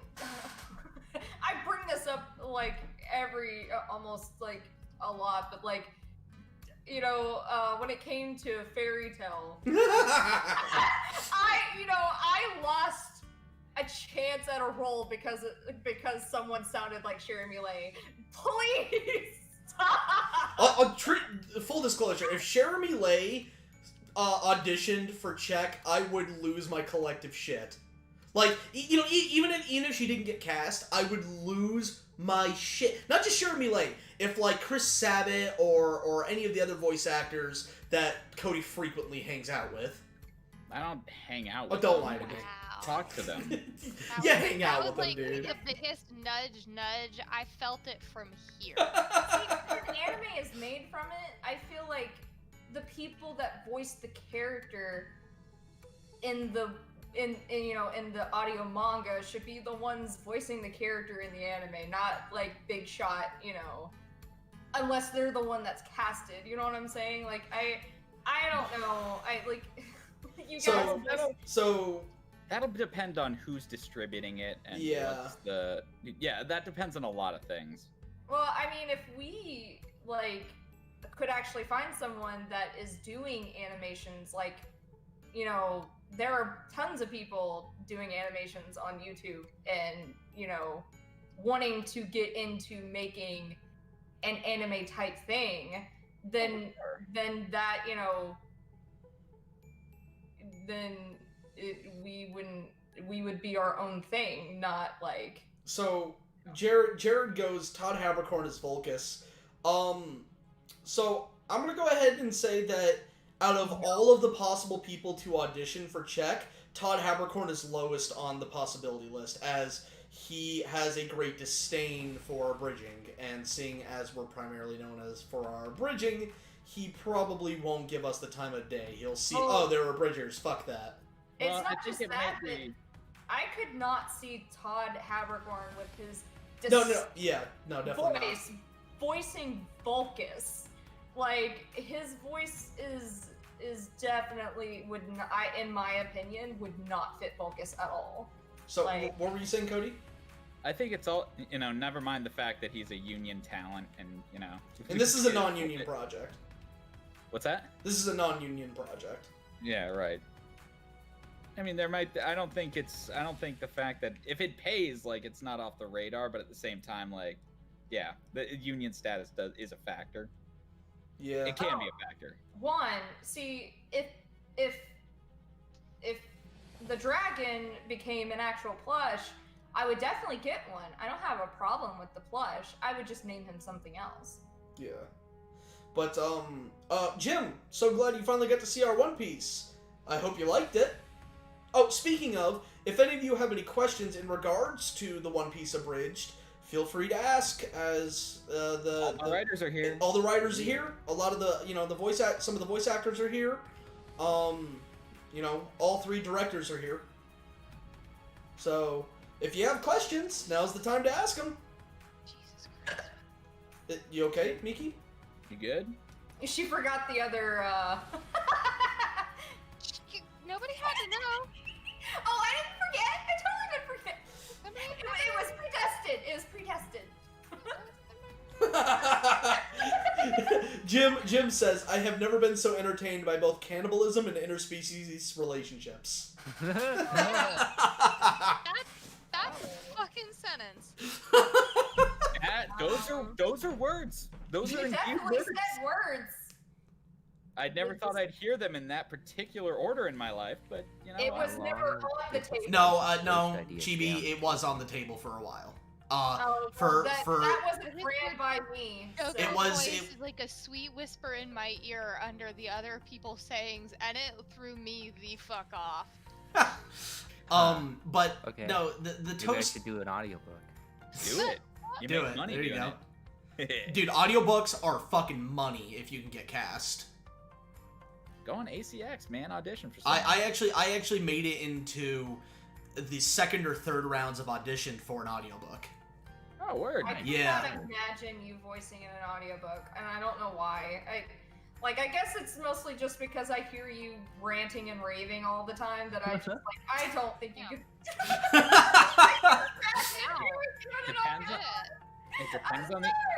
It depends on the author, man. It depends on what they want. Like, I know 1 or 2 folks that do audiobooks. Also, I want to hear him it is try money. to do it. Sorry, go on No, ahead. that was just it. I finished my thought. I also can't imagine him voicing female characters. But no, yeah, the toast thing was a possibility of like a hidden toast thing for about a week. At which point, the fans went a little too crazy with it, and we're just like, okay, we're glad you guys are loving this, but we've had our fill. So the toast thing is no longer going to be hidden anymore. Now, that's not to say that we definitely hid something in the episode. We hid something in episode 3, and leave a comment if you find it. We're not going to tell you what it is, but it's somewhere. Yeah, I hit something. Yeah, that definitely wasn't ran by me at all. Your only hint is that it's during a scene where I'm talking. And he plays Smoker. So, like, yeah, I only knew about, like, at last minute, where we had already, like, was like, we are not doing that.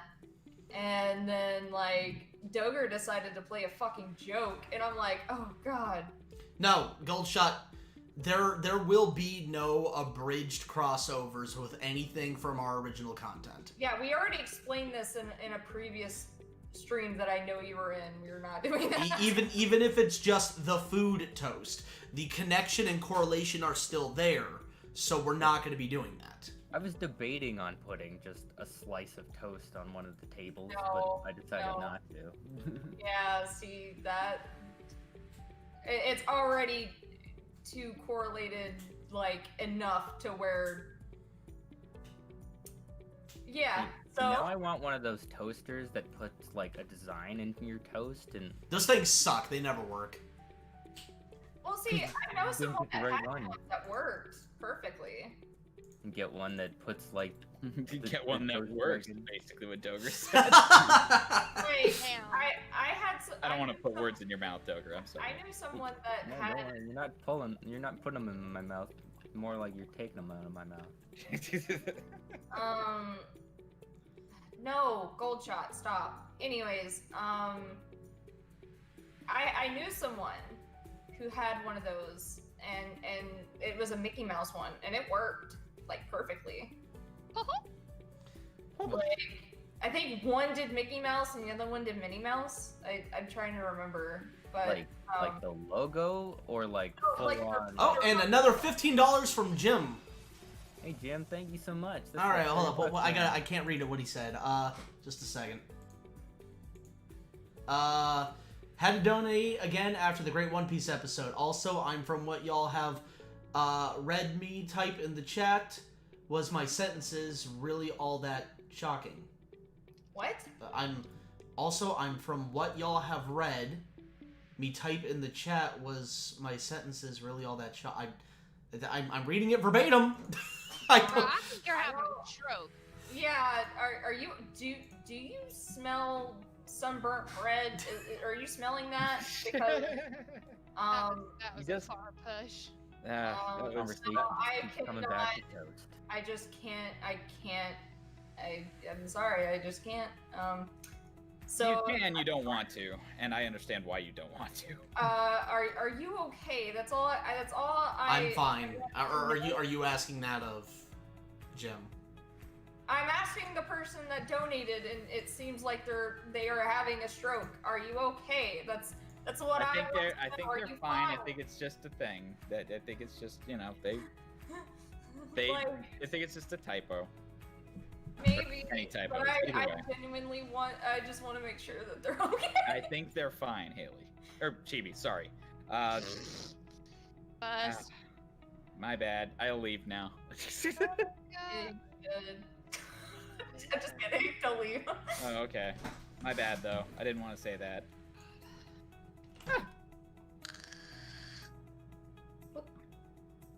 I thought that was someone cracking their knuckles, not a vape pen. That's what it sounded like. I thought it was just someone doing this, and that's, Cracking their knuckles. Like, yeah, that's what it sounded like. Oh, Wait, then shivers down my spine. that's good.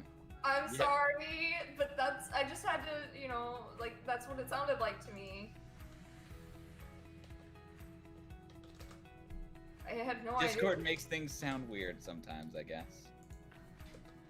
Oh, shit. It's done it. It's done it to me. It's done it to me too.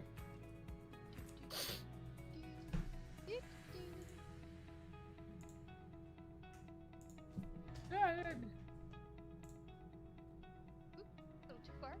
Those are some Ooh, crazy I love looking the eyes. cat eye look. I love them eyes. I know it's great, isn't it?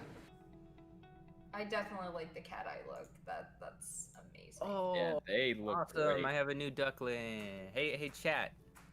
You want to name my new ducky? What? Playing Animal Crossing right now, dude? Stardew Valley. Oh yeah, that's right. You were Oh, I have ducks, can and I one just hatched. can I name the next one that hatches? Ducky McDuckface. Oh. It's pretty good, Duke. Somebody got a cute name? Duckerton. Oh, it's adorable. I like that I actually like Sir Duckington. one. I saw like the Sir Breddington, the 26th, but bread's not actually good for ducks. It's actually terrible for them. So, but I like Sir Duckington. But I want to name the next one. Can I please? Yes, of course you can. Yay! if you become a patron on PhatDogStudios Patreon. Fucking I don't need to Wilson. become a patron. That was the joke. I know, I was running with it. Aw, I like, speaking of ducks, when is the voice of Oh, Kano Kato? kind of guy? Kato is what you're Kato was never the narrator. What? What about Perry the Platypus? It's not a platypus though. I mean, Perry is a decent name. I think I'm gonna go with Mr. Wattlesworth, that new suggested. Ooh, yeah, Mr. Wattlesworth. is- Okay, that's solid. That's solid. I like that. No, Kato is not the narrator. No. I don't think we've ever said No, that. that was one of the original ideas that we were kicking around. Was You thought Oh, really? Yes, we did think- Wattlesworth is too long of a name, really? Yes, Duckerton, it is. No. What about Mr. Waddles? Yeah, I was gonna say I could just take the worth off of it. Mr. Waddles fits. Screech. Mr. Waddle. Autistic screeching. What is that? Saved by the Bell, dude? Wait, is that Saved by the Bell? Yeah. Right. Okay. So Tony, Huh? you know, we never really talked about the shade of blue, so I just kind of threw blue up there. I thought it was gonna be like a really light blue. It was kind of like an electric blue. I got burp, I got pain, I got gum, and I got levy. Those So are- kind of like an electric blue. one of my ducks is named Pain. Can't remember. Hustle. So, Miki, so basically something like this. Hold up, I'll send you the, I don't know what electric Like this. blue is. Electric boogaloo. Oh, looks like the boss's hair. But I am just ready for that betrayal. I swear. See, That, oh my god, that I've been that reaction to the planning blue. I've Funny. been planning on, like maybe playing Stardew Valley. Can you play with other people, or is You that just a can. one player? Oh, It Is is it- on. They just the newest. Or I'm not sure if it's the newest, but in recent patches they did add online features. oh, that's Dude, true. Doger We will can play play together. Stardew Valley. Yeah, someone was like, "Are you gonna do Stardew Valley on stream?" I'm like, that would actually be a fun thing if we did that together. I got a random mean, question. What's up? Is the next blue week, genetically guess what's modified? coming back? Hold up. Say again, Miki. Is the blue genetically modified or died? I would say probably modified. Yet she has found a way to change it whatever she wants. It takes a few weeks for it to grow in, but she can do that. I see some. Oh, it's really I'm not sure nice. if you notice it, but like where her eyelashes are, there's a bit of. Yep, this- I know it. I didn't know if you, because I didn't notice it until just now. So. There's a level of lazy that comes into changing the layer to fix it. That's happening right now. I'll get there. It's her hair is blue. Yep. My hair is pink. Correct. It can happen. Like, I mean, you know, like we have a character that literally has one side purple and one side pink. So I don't like. Although that's a dye job. Yeah, but still, like, you know, it was kind of just like, shit. you know, just me saying we have a character like this, then you know we can have a character with blue hair. Hmm. Alright, fine. Although I don't know if mods exactly work online, and I have so many mods in this game that it's pretty much a new game entirely. Wait, Stardew Valley has mods? It has a lot of mods. That is I- news to me. I'll be I real. grow all Characters kind. like I grow Orpheus all and kinds stuff? of peppers, cute. jalapenos, habaneros. Saying Yeah, all the the right words, Doger. I'm a pepper farmer, and I also have duggies. See, I've been wanting, like, I've been thinking about getting it and playing it, but It's definitely worth your time, Chibi. I it's a even lot of fun. asked. I was like, if I got Stardew Valley, would anyone want to see me play that on stream? So I would be down to play with you. If we could get it in time for next week, that'd be fun. yeah, no, I could get it myself. We're not. Remember, Doger, the streams aren't starting next week. It's the week after. What? I thought. No. Dolus Dolus is next week. Oh, okay. 2 weeks then. Fine, whatever. I just saw the new One Piece episode and I love it. Also, considering the things I've said in the chat, was my previous statement shocking?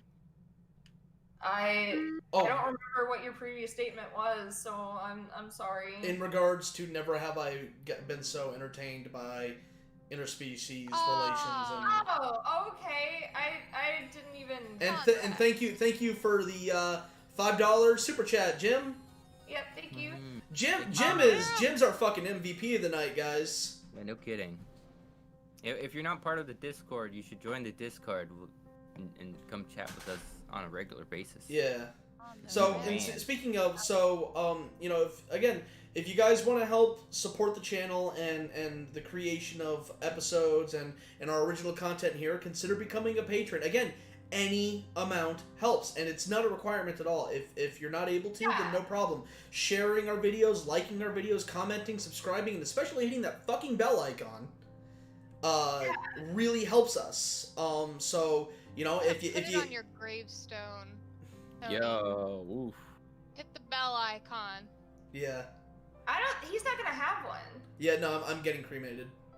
Then I shall put it on your urn. I want to be buried. See, I'm gonna have to fight you on that, so... Cause, yeah, no, like, what I'm doing is, cause fucking dying's expensive, so I'm donating my body to science, and they'll cremate me for free and send my remains to my family. Well, they better be sending your remains to me, because... You can just dump my body in the ocean, that's fine. I am going to be a fucking, just, inconsolable person. I demand that a fat kid drink my ashes as Nestle Quick. No! And I thought my jokes were bad. Like, wow. I could take your ashes and I could mix them into a paste, and then I could make like a small little statue that looks like you. Hey, there you Boom. go. Well, that's not so bad. No, you know what? No, if you're Doger, if you're gonna do that, then make my statue into that of a salt shaker. No, that's not... No! No, I'll make it into a dildo. How about that? I was drinking, you ass! No! Not happening! No. What happened 40. to this Darkon, conversation? get in the fucking call, damn it! Fucking No. save us from this monstrosity of a conversation. Like... Sir Quackington. You missed it. You missed it, Richie. I already named him. Still alright, also, you'll yeah. be on stage. By the way, guys, if you weren't aware, Slime 5, Episode 5 of Slime, also went live yesterday. You can currently see that on our website. We're currently testing the waters, and if things go well, we're going to start reintegrating Slime back to the main channel here on YouTube. With that said, I will be right back. Also, Darkon, get the fucking call! He's Still at the birthday party, dude. Oh, is he? Chat, Yeah. dude! Oh, there's chat. I'm sorry. Read the thing, please. I can't read. I can't fucking read. Don't You worry. think I did them brain Really good at book faking learning? that shit. Oh my Christ. So yeah, Doger, I gotta clean my fucking screen off because of you fucking shit. What up? My name's Tony. I'm 28 and I never learned how to fucking read. Am I really 28? Damn. You sitting all over your screen with your own fault. You're supposed to know that shit. No, he doesn't. Listen, after 21, I stopped keeping track. I was gonna say, it's not that you do or don't. You're supposed to. I have to be the one to remind him how old he is every fucking time. That's messed up, dude. Sometimes I want to say I'm 25, but it's not because I forgot. It's totally not because you forgot. Oh, yeah. Excuse me. See, I always remember how old I am, because me and my middle sister are 16 months apart. And also me and Tony are 11 months apart. So if I have to remember how old he is, I have to remember how old I am. Right. So She sounded like too much complications there. I mean, exist. relationships. I'm a human. I am a being on this plane. Okay, I'm sorry. I have to read a comment we just got from Trident on our episode 3. I have never been so attracted to Luffy before. Oh. I mean, Carrie will be happy to hear that. By the way, for those of you who didn't know, Vivi and Luffy are voiced by the same person. oh, I think it becomes like, I'm not saying that Carrie is not a talented person, but once you actually start listening, you can kind of like you do can that with anybody, really. Well, yeah, but I just didn't want it to sound. It's not. No. Yeah, We get it. It's not mean. It's not mean to say that. I guess it's like there was moments where like Luffy was coming out through Vivi, and so it's like you kind of get to tell. It's kind of like with me. I'm going to shout out the Voltron episode. Oh Lord.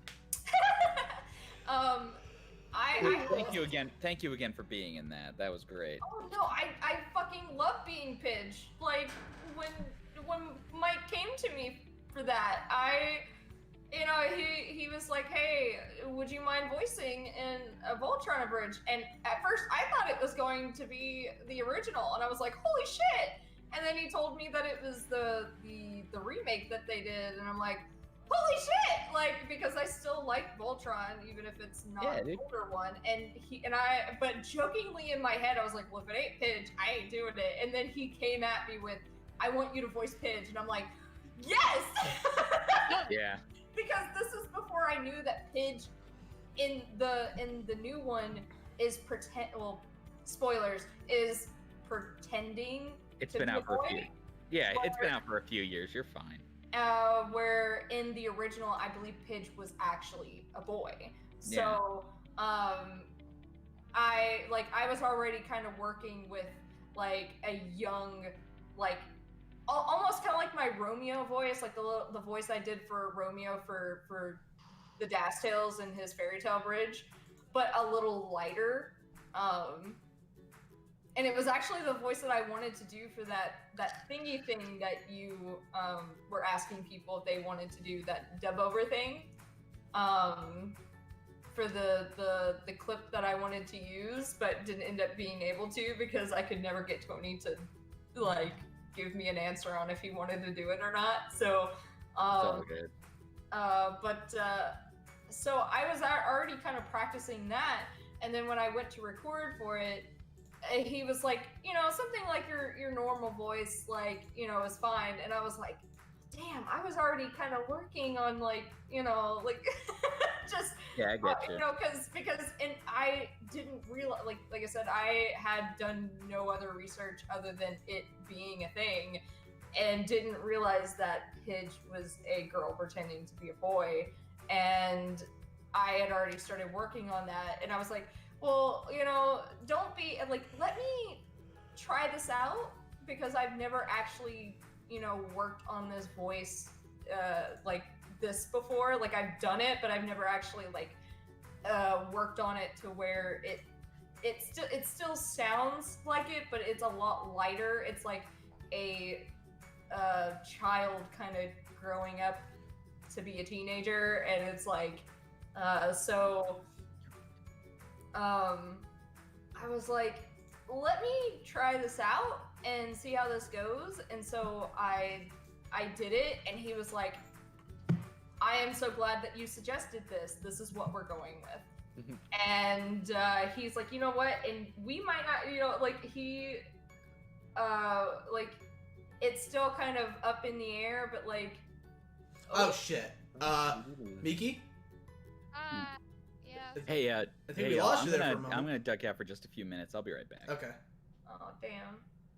Uh, I but, know. there it goes. So basically, I was excited to do that, and so Also, remember to save. Huh? Remember to save, Miki. So as I'm recording, to do this voice, I realized that like I can get to it, but sometimes I slip into the Romeo voice, or like like it ends up sounding too much like me, like a more feminine type of voice, and but you can tell it's me especially if you've heard my Romeo voice. And I do also kind of have like that ending tone that everyone is so used to. So like you kind of get like, once you start to realize that, you can pick up on those things. But she did do an amazing job on like trying to make those characters sound as different as possible, as much as you can. Like, most people wouldn't even realize that they're voiced by two separate characters unless are voiced by the same person. They might think that they're voiced by two separate people, unless like you are in the know, or you can really pick up on those. Hey Miki. Bottom right by her right hand, there's some uncolored hair. Is that hair? Okay, I'm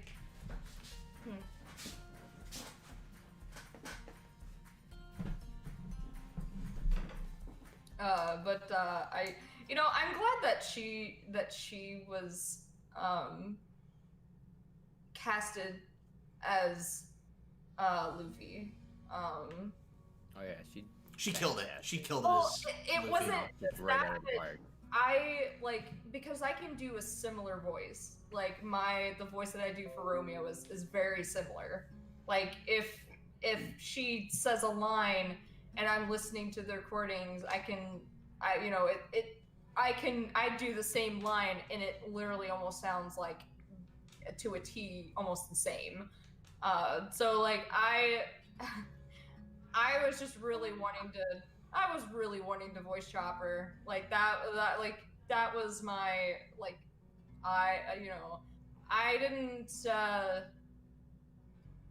wasn't expecting to be casted as two characters at all.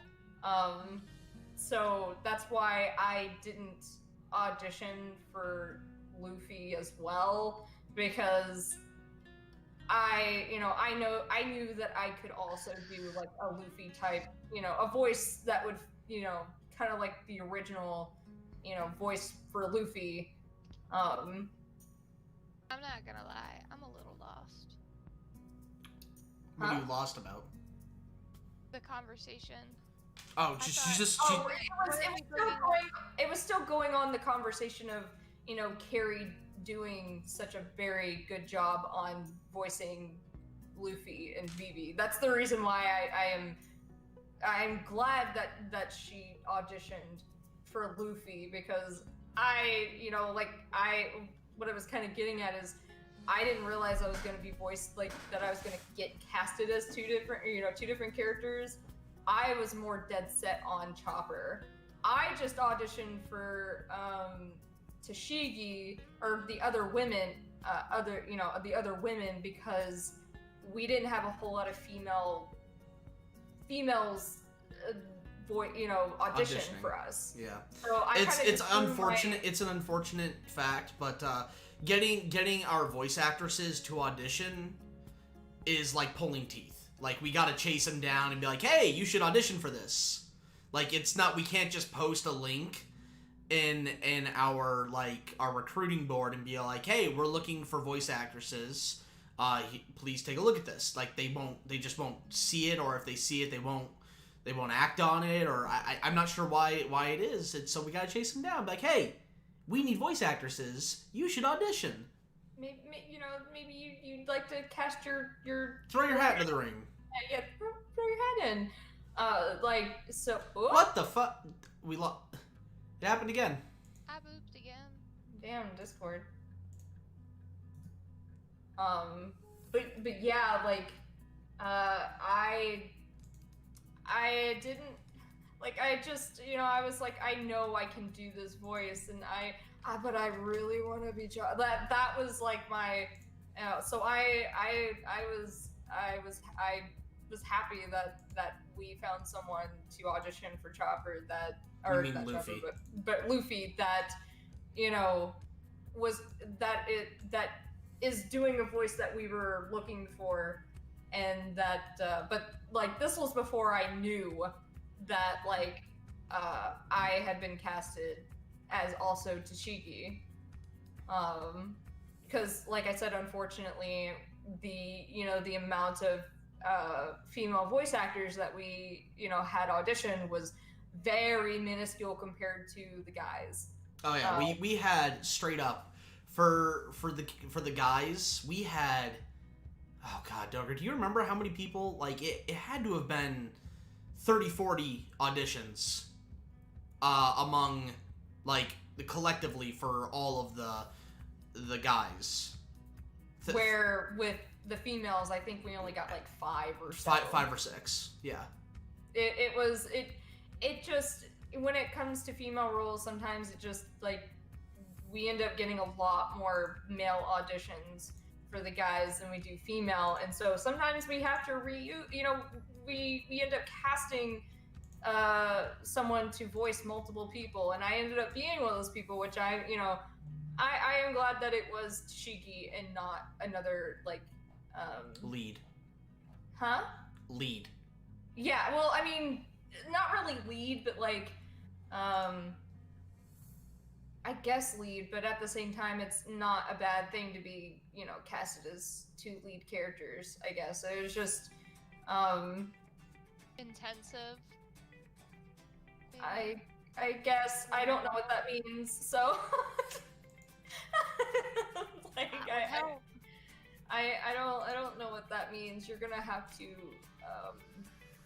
Involved, I guess, would be another Oh, word. yeah, no, I guess that's exactly it. Like, I help write, so, getting a minor character Yeah. with also voicing real quick, sorry to a interrupt. major character, I think it set well with me better than, being so involved in getting to voice 2 main characters, like, so, so yee. Oh, good, you just noticed. I was gonna tell you to look under her hand. Oh, I could. But so actually, in the case of Chibi getting cast, so and this is true for anything that I'm involved in that she auditions for. I don't get involved with it. I hand it off to my assistant directors and say, all right, this is, when it comes to her stuff, you have to handle it. Because I can't, because I can't do this without a biased opinion. The same was with Minori. Yep. It was Richie and our previous editor that directed me on that, and also were, I think it was our previous editor also there when with the dictation, or was that just Richie? I don't remember. I just remember him being there for like me recording, because that's where the the way so anyway, that's whenever it comes to Chibi stuff, I very on a very regular basis I will take a back seat, because it's hard for me to have an objective opinion and keep it unbiased. But you did with Chopper. You were in the other room. Yep. Like that's how you've always handled it. You'd go to another room, and I would, back when we lived in the apartment, with Chopper, I was kind of throwing some voices in, seeing which one I really wanted, because it was kind of like an open like audition thing, and I was just like, I had something in mind, but like kind of sounding like the original, but not like too closely sounding like it, but just still having that, high-pitched voice for him. And but I just, for some reason, I just couldn't get what I wanted, and so I just kind of belted something out of, just messing around with shit, and I hear Tony in the background say, like, in another room, being, "That's the one," and I didn't know what he was talking about. I thought he, whoever. I was in a phone call with you, say. Yeah, so I had no ideas until he came out and was like, "That's the one. Keep that voice for your audition. That's the one." And I was like, "Oh, okay, I'll try." Like, I just was kind of just messing around. I hope I can remember to, how, exactly I was able to belt out that, voice. And so that's the only involvement that he had with Chopper, but like the decision to cast me was not on him. It was on Cody and Doger. And god dang, I remember when I was casted, I have to say, I never again want someone to do that to me, because I literally cried. What they decided to do was to Oh yeah, I remember this now. They come back and they're like, "All right, so we have our verdict," and I'm sitting there and I'm literally sweating fucking bullets. I'm like, just so nervous. I'm about to have an anxiety attack, and they go,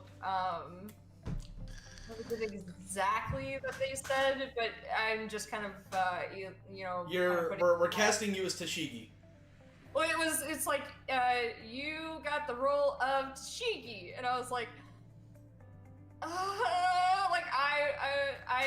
like my heart sank. My heart sank, and I was about to cry, because I was like really had my, I just wanted Chopper. Chopper's my like absolute favorite character, and I was like, that's the one I was really wanting. But I will, it's whatever they decide, and I'm not gonna cry. I'm not gonna cry. And then out of nowhere they go, "And Chopper," and I literally, I broke down and cried, because I started to kind of go into like an anxiety, like panic attack, because they pulled a prank on me. Like, it's funny, but at the same time I was like, I hope someone does not do this shit to me in the future, because I don't think I ever can do this.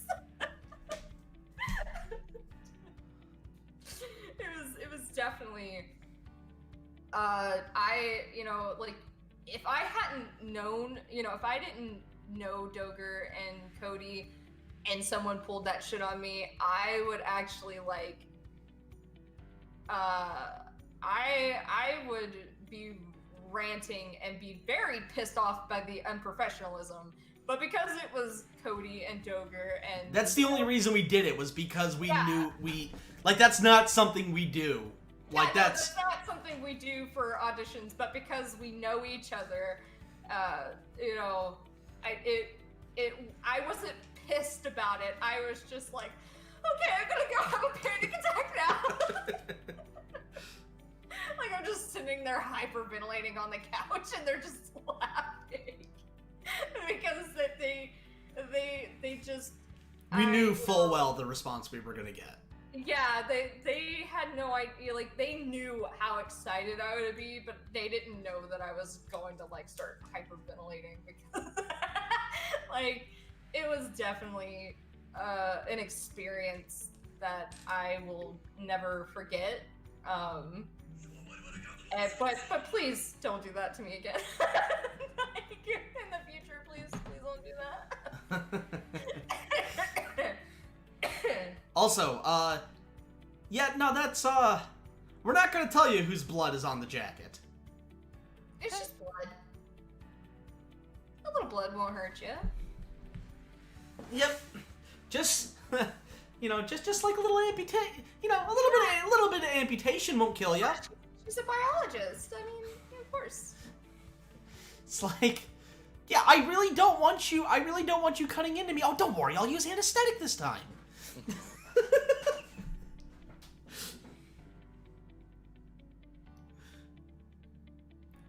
So yeah, I'm really looking forward to auditions for Molly when she opens up, because I have a very clear idea how I want her to sound and her personality. Oh god, I'm so looking forward to writing for her. It's gonna be so much fun. I honestly see her like not with any kind of like high-pitched voice or like the typical crazy voice. I see her with like a very like smooth kind of velvet voice that just sinks into your ear like an earworm. Earworms. No, Goldshot, it most certainly is not fake blood. Oh no, it's fucking Molly. It's not fake blood. Nuke, I'm sorry, are you you said you're planning on auditioning for Lily? Good luck, bro. Yeah, see, like I said, when it comes to Lily, I can do a cutesy voice, but like, I don't think I'm on par with Leafy Dubs. I'm just gonna say, her natural voice is just cutesy, and I actually like tried to imitate her voice as best as possible, and it actually like Remember to save, Miki? Yeah, I've saved recently. it actually like got me a role in something for the Dastels, because he was like, hey, we need someone to voice this character and we can't, we don't have anyone. Can you like do a kind of like a high pitch, and I'm like, I mean, yeah, I guess. Like, I was just like, I guess so. I've been actually trying something out, and I call it my Leafy Dubs knockoff voice. If Leafy Dubs is like a name brand, I'm the off name brand something, like, so, I was like, let me try that, and that's what I just referred to it as. I call it the knockoff Leafy Dubs, because it's me literally imitating her happy, which is just her regular voice, really, in their fairy tale. Especially that line, it's like, thanks, Luxus, I like my Dragon Slayers extra crispy, like, it was that kind of voice that I wasn't trying to imitate it there, but like, it was that voice that I was kind of going for. And so, she would do a much better job if she auditioned, but like, I've never voiced a child before, so that would be interesting. Definitely something I'd like to kind of, okay, I lied. I did voice a child. I mean a female child. That would be interesting. That would definitely be something I would like to throw my hat in, and so, but I huh? I feel like you would do fine.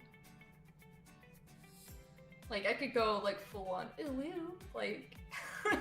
No. It'd be like Macwo, like kind of like that kind of little kid voice or like Auntie Molly, like, type deal. But I know some people aren't into that. Ooh, what's this type of voice? So. Dude, Darkon is gonna completely miss this. Like, we are killing it right now. Yeah, it's because, like, I made sure... Like, oh, man. Minori is actually an adult in ours. Well, Chibi... Alright, Chibi. Minori isn't a prepubescent child. Yep. Minori has hit puberty. I'm talking about, like, below the age of 10 child. Like, I've never voiced a character that age before. So actually, and I believe Lily is like 8 years old. So, 7 or 8. Huh? 7 or 8. Yeah. So like, I've never voiced a child character. I've mostly voiced like preteens or teenagers or a few adults maybe. I would have to check the ages of some of my characters, but I've never voiced an actual like prepubescent child before, and I feel like that would be cool to actually throw that into the ring of the various ages of characters that I have voiced. So, voicing a child who says, "Oh, you mean Ume?"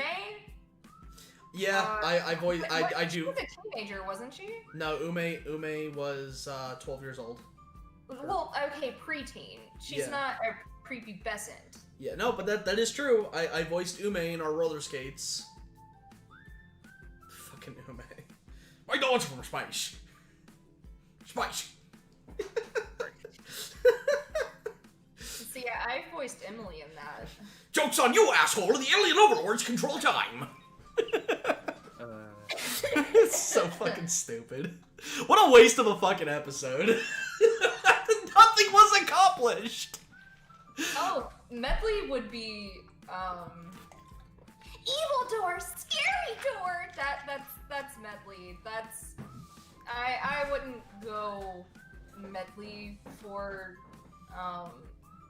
Lily if I auditioned for her. I wouldn't, like, if I was to audition for Lily, I would definitely try to do a more childlike, because Medley was just my voice with, like, the sorta yandere, gasai, like, voice that I had already kind of perfected, question mark, I guess. I don't know. I guess it was just in me all along and not just something I perfected. It was just in my blood. I don't know. But It's all good, Chibi. I'll audition for Lily. There you go. So Cabe Vest says Molly looks beautiful, but it's scary. Mission accomplished. Damn. The no emotion. What do you mean? My Rin for the School of Irregular Men, or like, are you talking because I was actually casted for, like, just automatically casted for a character that she's very monotoned and doesn't really show any emotion until like a certain point in it where Fuck you, Skank. Huh? Fuck you, Skank. Yeah, fuck you, Skank! Like, that was her only line of having some emotion, but most of her lines was like, no, don't. It was just very monotone and, like, had no emotion at all. That was just me talking. That wasn't me doing a voice. That was just me talking. So Yusei had just casted me as a character because he literally came to me and was like, "Hey, I know you sound very monotone. You want to voice this character?" I was like, "Oh, Tell me how you really feel." That's not necessarily a dig at you, though. No, it was a joke. Okay, all right, because I know of a few folks that kind of take that as Oh sort no, of I a- didn't take it as any way. I was I'm gonna- glad you it don't. Was, it was more so a joke, and I like to like, poke at him for that. Oh, yeah. That and the Lucy thing. I like to poke at him for it. Like. But Well, I mean, Das, yeah. yeah. So I get you. So now that Cody is back, I wanted to bring up something that I meant to bring up earlier after we were done talking about kind of like the journey that we've been on in regards to the development for Vivi. And I wanted to talk about kind of how we came up with Crocodile and kind of how we got to where we're at with Crocodile, because the two exchanges that were had with Luffy and Crocodile this episode were actually planned before we even started writing in earnest for episode 1. Mm-hmm. Mm-hmm. Very true. Uh-oh, And fireworks there go the has- fireworks again. God dang it. Like, yeah, I like fireworks, but they've been shooting off fireworks every fucking night for the last 3 weeks. No, it's literally been since before June. Oh, okay, so over a month now. Like they and some of them were doing it like 12 o'clock at night too. Now, that's Like- just not- Like, I don't mind fireworks, but it's getting kind of annoying every fucking night now. It's like, calm Like, down.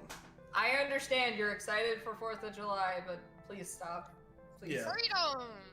But America. so in regards again, so back to Crocodile. So in regards to him, he pretty much like almost right out of the gate, we knew what we wanted to do in regards to his personality, like in terms of we knew we were making the Straw Hats the bad guys, because that was kind of one of our biggest pet peeves in regards to the One Piece formula is that, oh, we're pirates! Except we don't fucking act like it. Mhm. We're good pirates. You guys are D&D players who go on adventures that call yourselves pirates. You're not pirates. Swashbucklers. Yeah, you're basically a party of swashbucklers with different builds. Yeah. You're not pirates. So we knew going in, no, we're making we're making them actual fucking pirates. Yeah, and we used and we kind of used Crocodile to serve as the foil to them. It's just like, all right, if they're gonna be bad guys versus bad guys can get kind of boring sometimes. Yep. So we just like, all right, who's gonna be the good guy? So we just decided, hey, let's flip the script a little bit and be like, well, let's make Crocodile the good guy. He's already in a position of power, and he can serve as kind of the benevolent kind of I don't know how to say it. Counterweight? Counterweight. Yeah. Okay. As far as his relationship to the Straw Hats, yes, that's absolutely correct. But I'm trying to think of what else to say about like what led to the decision. Yeah, for whatever reason, I'm drawing a blank. I apologize. It's alright. I'm trying to think back because we wrote episode 1 quite a while ago. Well, so one of the things that we did for the writing process before we even really began writing the episode was that we went through the Alabasta episodes and one at a time. We spent a week just kind of watching the episodes and making notes as we went by, because we really wanted to build our world first and then plug in the characters to fill the world. So which was I find really kind of works for it. Like, I mean, it's just I don't know, it worked out really well. Yeah. Did work out and well. so we had a bunch of like one-off ideas that we thought were funny, kind of in their own little bubble, and there were ideas that unfortunately didn't make the cut, or we haven't found a way to really implement yet, and some that have made it, and first and foremost of those was I need a color. Green. Something sinister. Something I Green. can see. Okay. Something sinister. Green. Well, Yeah. I think one thing to mention just along those lines, Tony, is that what they don't oftentimes what you don't hear from creators is what's left on the cutting room floor. Oh my god, right? And sometimes that's all you see after a production is released. Yeah.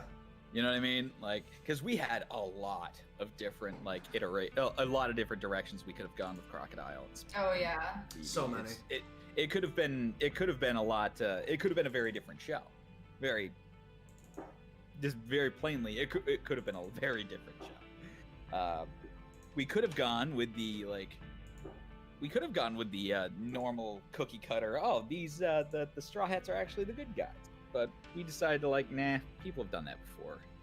Let's do something different. So we were going through. You still there? Yeah.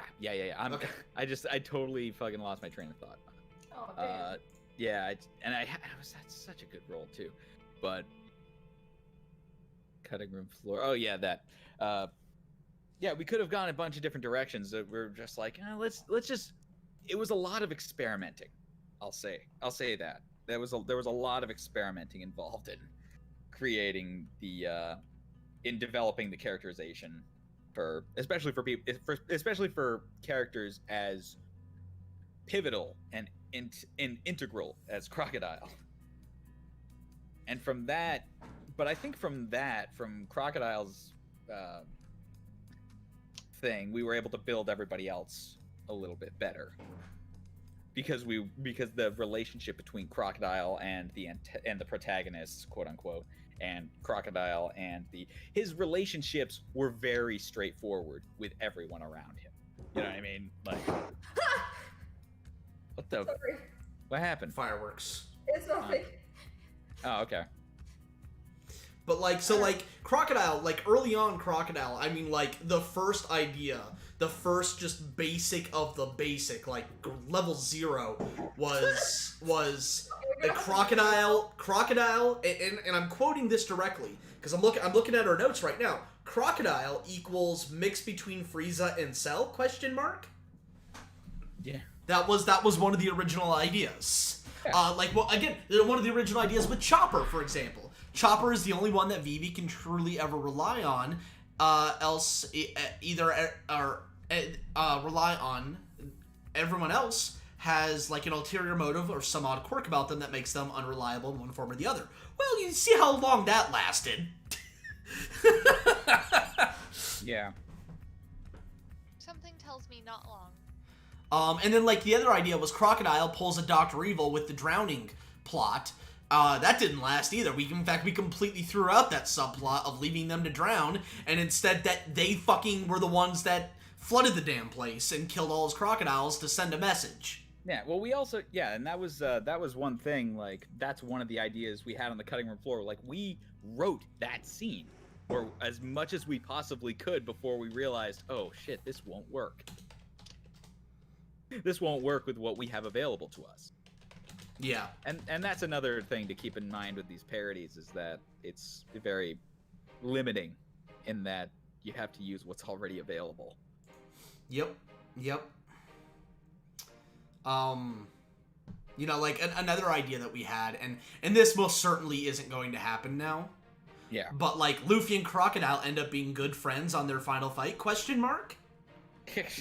Nope. Yeah, that again, it's just all this stuff that just didn't, it was okay, here's an idea. Oh, that'd be funny. Maybe we can maybe we'll figure out a way to work that in. It's so many ideas are thrown at the wall.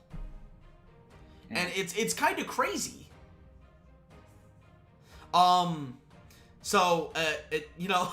Character personalities. So let's I want to go over this. So these were the original character personalities that we had. So Luffy, innocent idiot with occasional and unintentional phrasing lines. Still kind of true, but just more fleshed out. Zoro is Vegeta / Luffy's babysitter. Also kind of true, but also kind of not. In a very microscopic level. Yeah. Yes, but not We also not sort of true. made Zoro the straight man.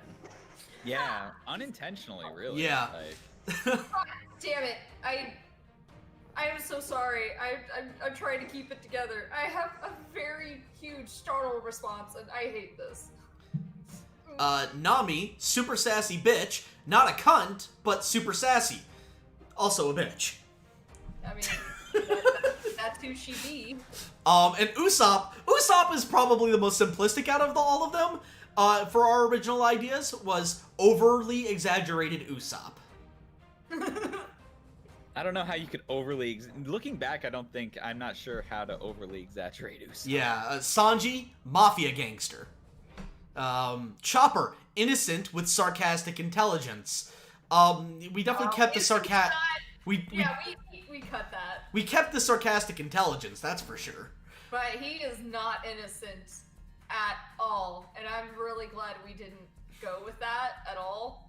And I kind of feel like I sort of influenced that a bit, like, because there's nothing innocent about me, and I everything that I threw out for Chopper. Miki, I noticed immediately. I just, I like everything that I threw out for Chopper. It was not an innocent thing at all. So I think I was heavily influenced of steering away from that innocence and just making him. He is the oldest person in the group, as episode 3 suggests. He was in fucking Nam, so he is the oldest person in the group, and he is the most.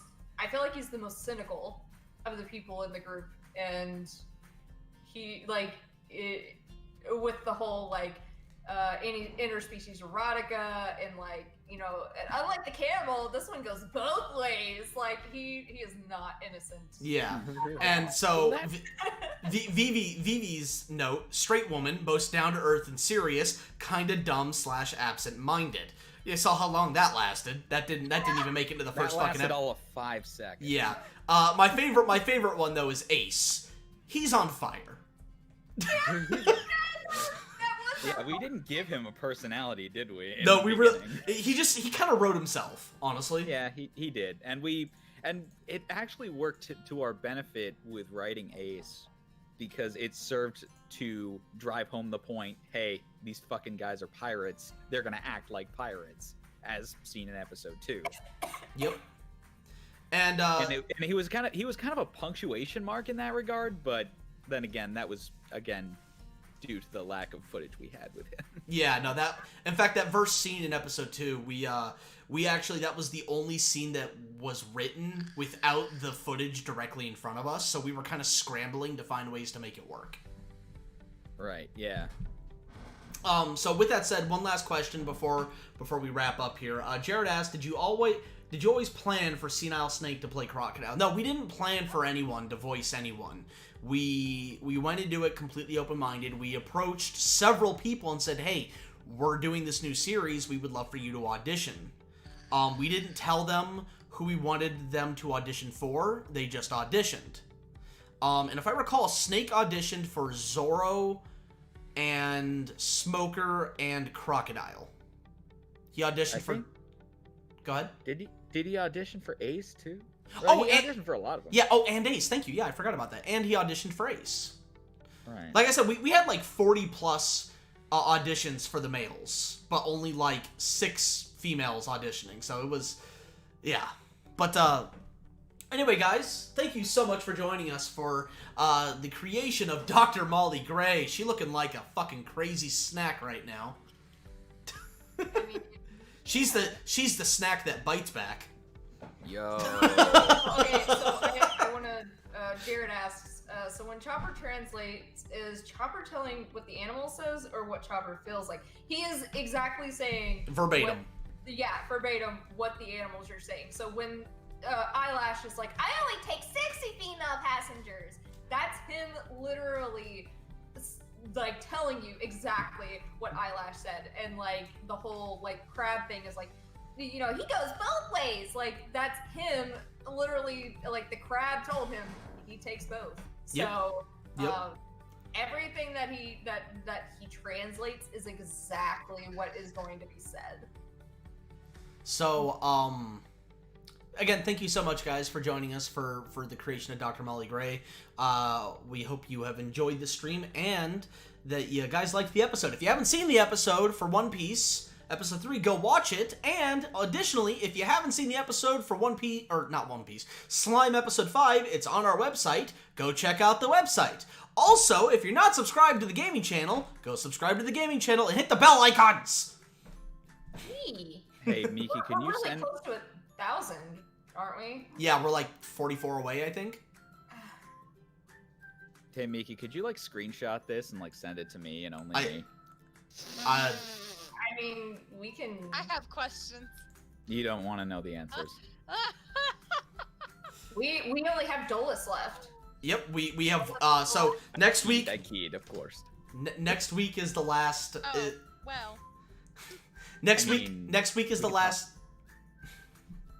I sent it to you, Cody. I did too. Aw, you guys are great.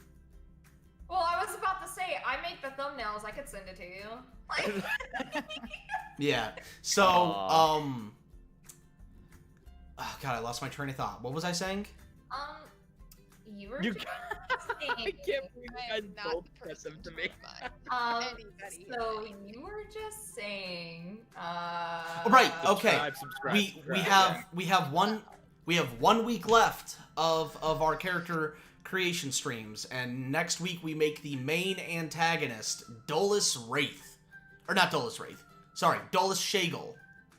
Dolus Wraith. Dolus Wraith is my D&D character. Sorry. I think that's the second time you. It is, yes.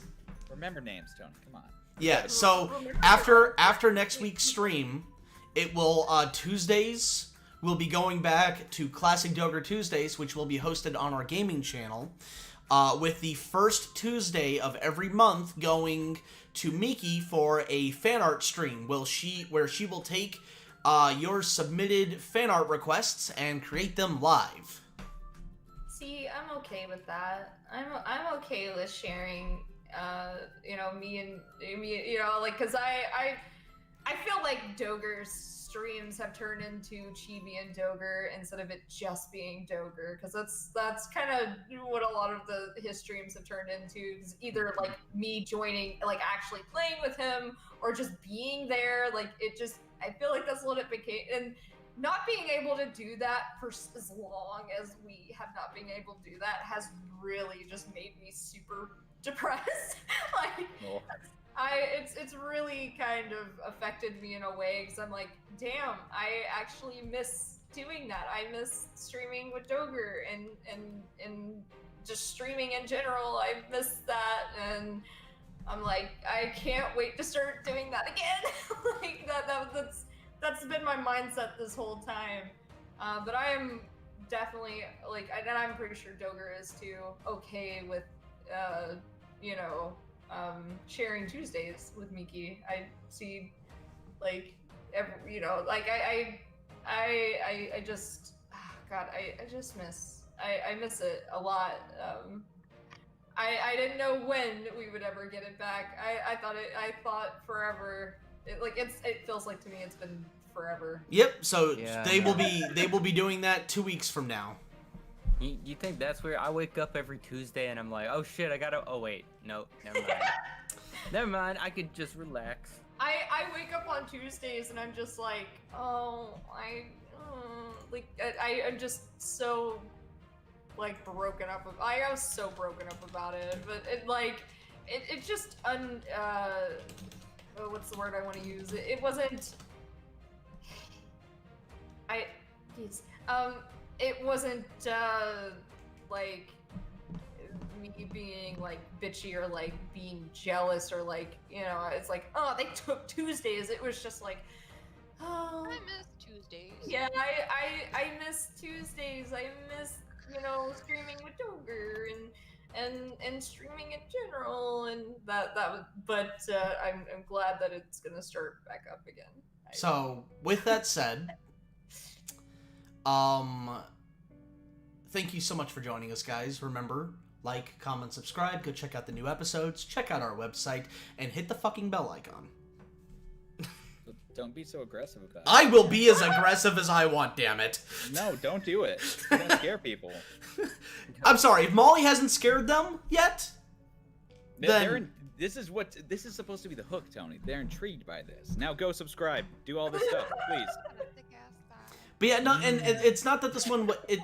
The reason this one was the shortest one was because there was significantly less to shade and color. Yeah, like clothing and. I would also say that, like, posing-wise, I plotted out more than, again, like I usually do, and then else-wise, I would say that I tried to make this a pretty quick one. She tired. She wanna go to bed. I'm sleepy. It's been a really good Go to bed. Go. So we won't take much longer. So thank you so much for joining us. Remember to go subscribe to Miki's channel. Link is in the doobly-doo. Oh yeah. And tonight we were joined by Chibi Tails, Dogerex, and Cody the Rock Johnson, of course, Legend by Design. I have wrestling Thank you matches for that to go very on nice now. shout out. I appreciate that. Thanks for having me on. And yeah. And Darkon, you know, lurking around in the chat. So That's what I call lines drools. Nice. Well, guys, we'll see you next week for the final main antagonist, Dola Shagal. Thank you so much for joining us. We'll see you guys next time. Thank you.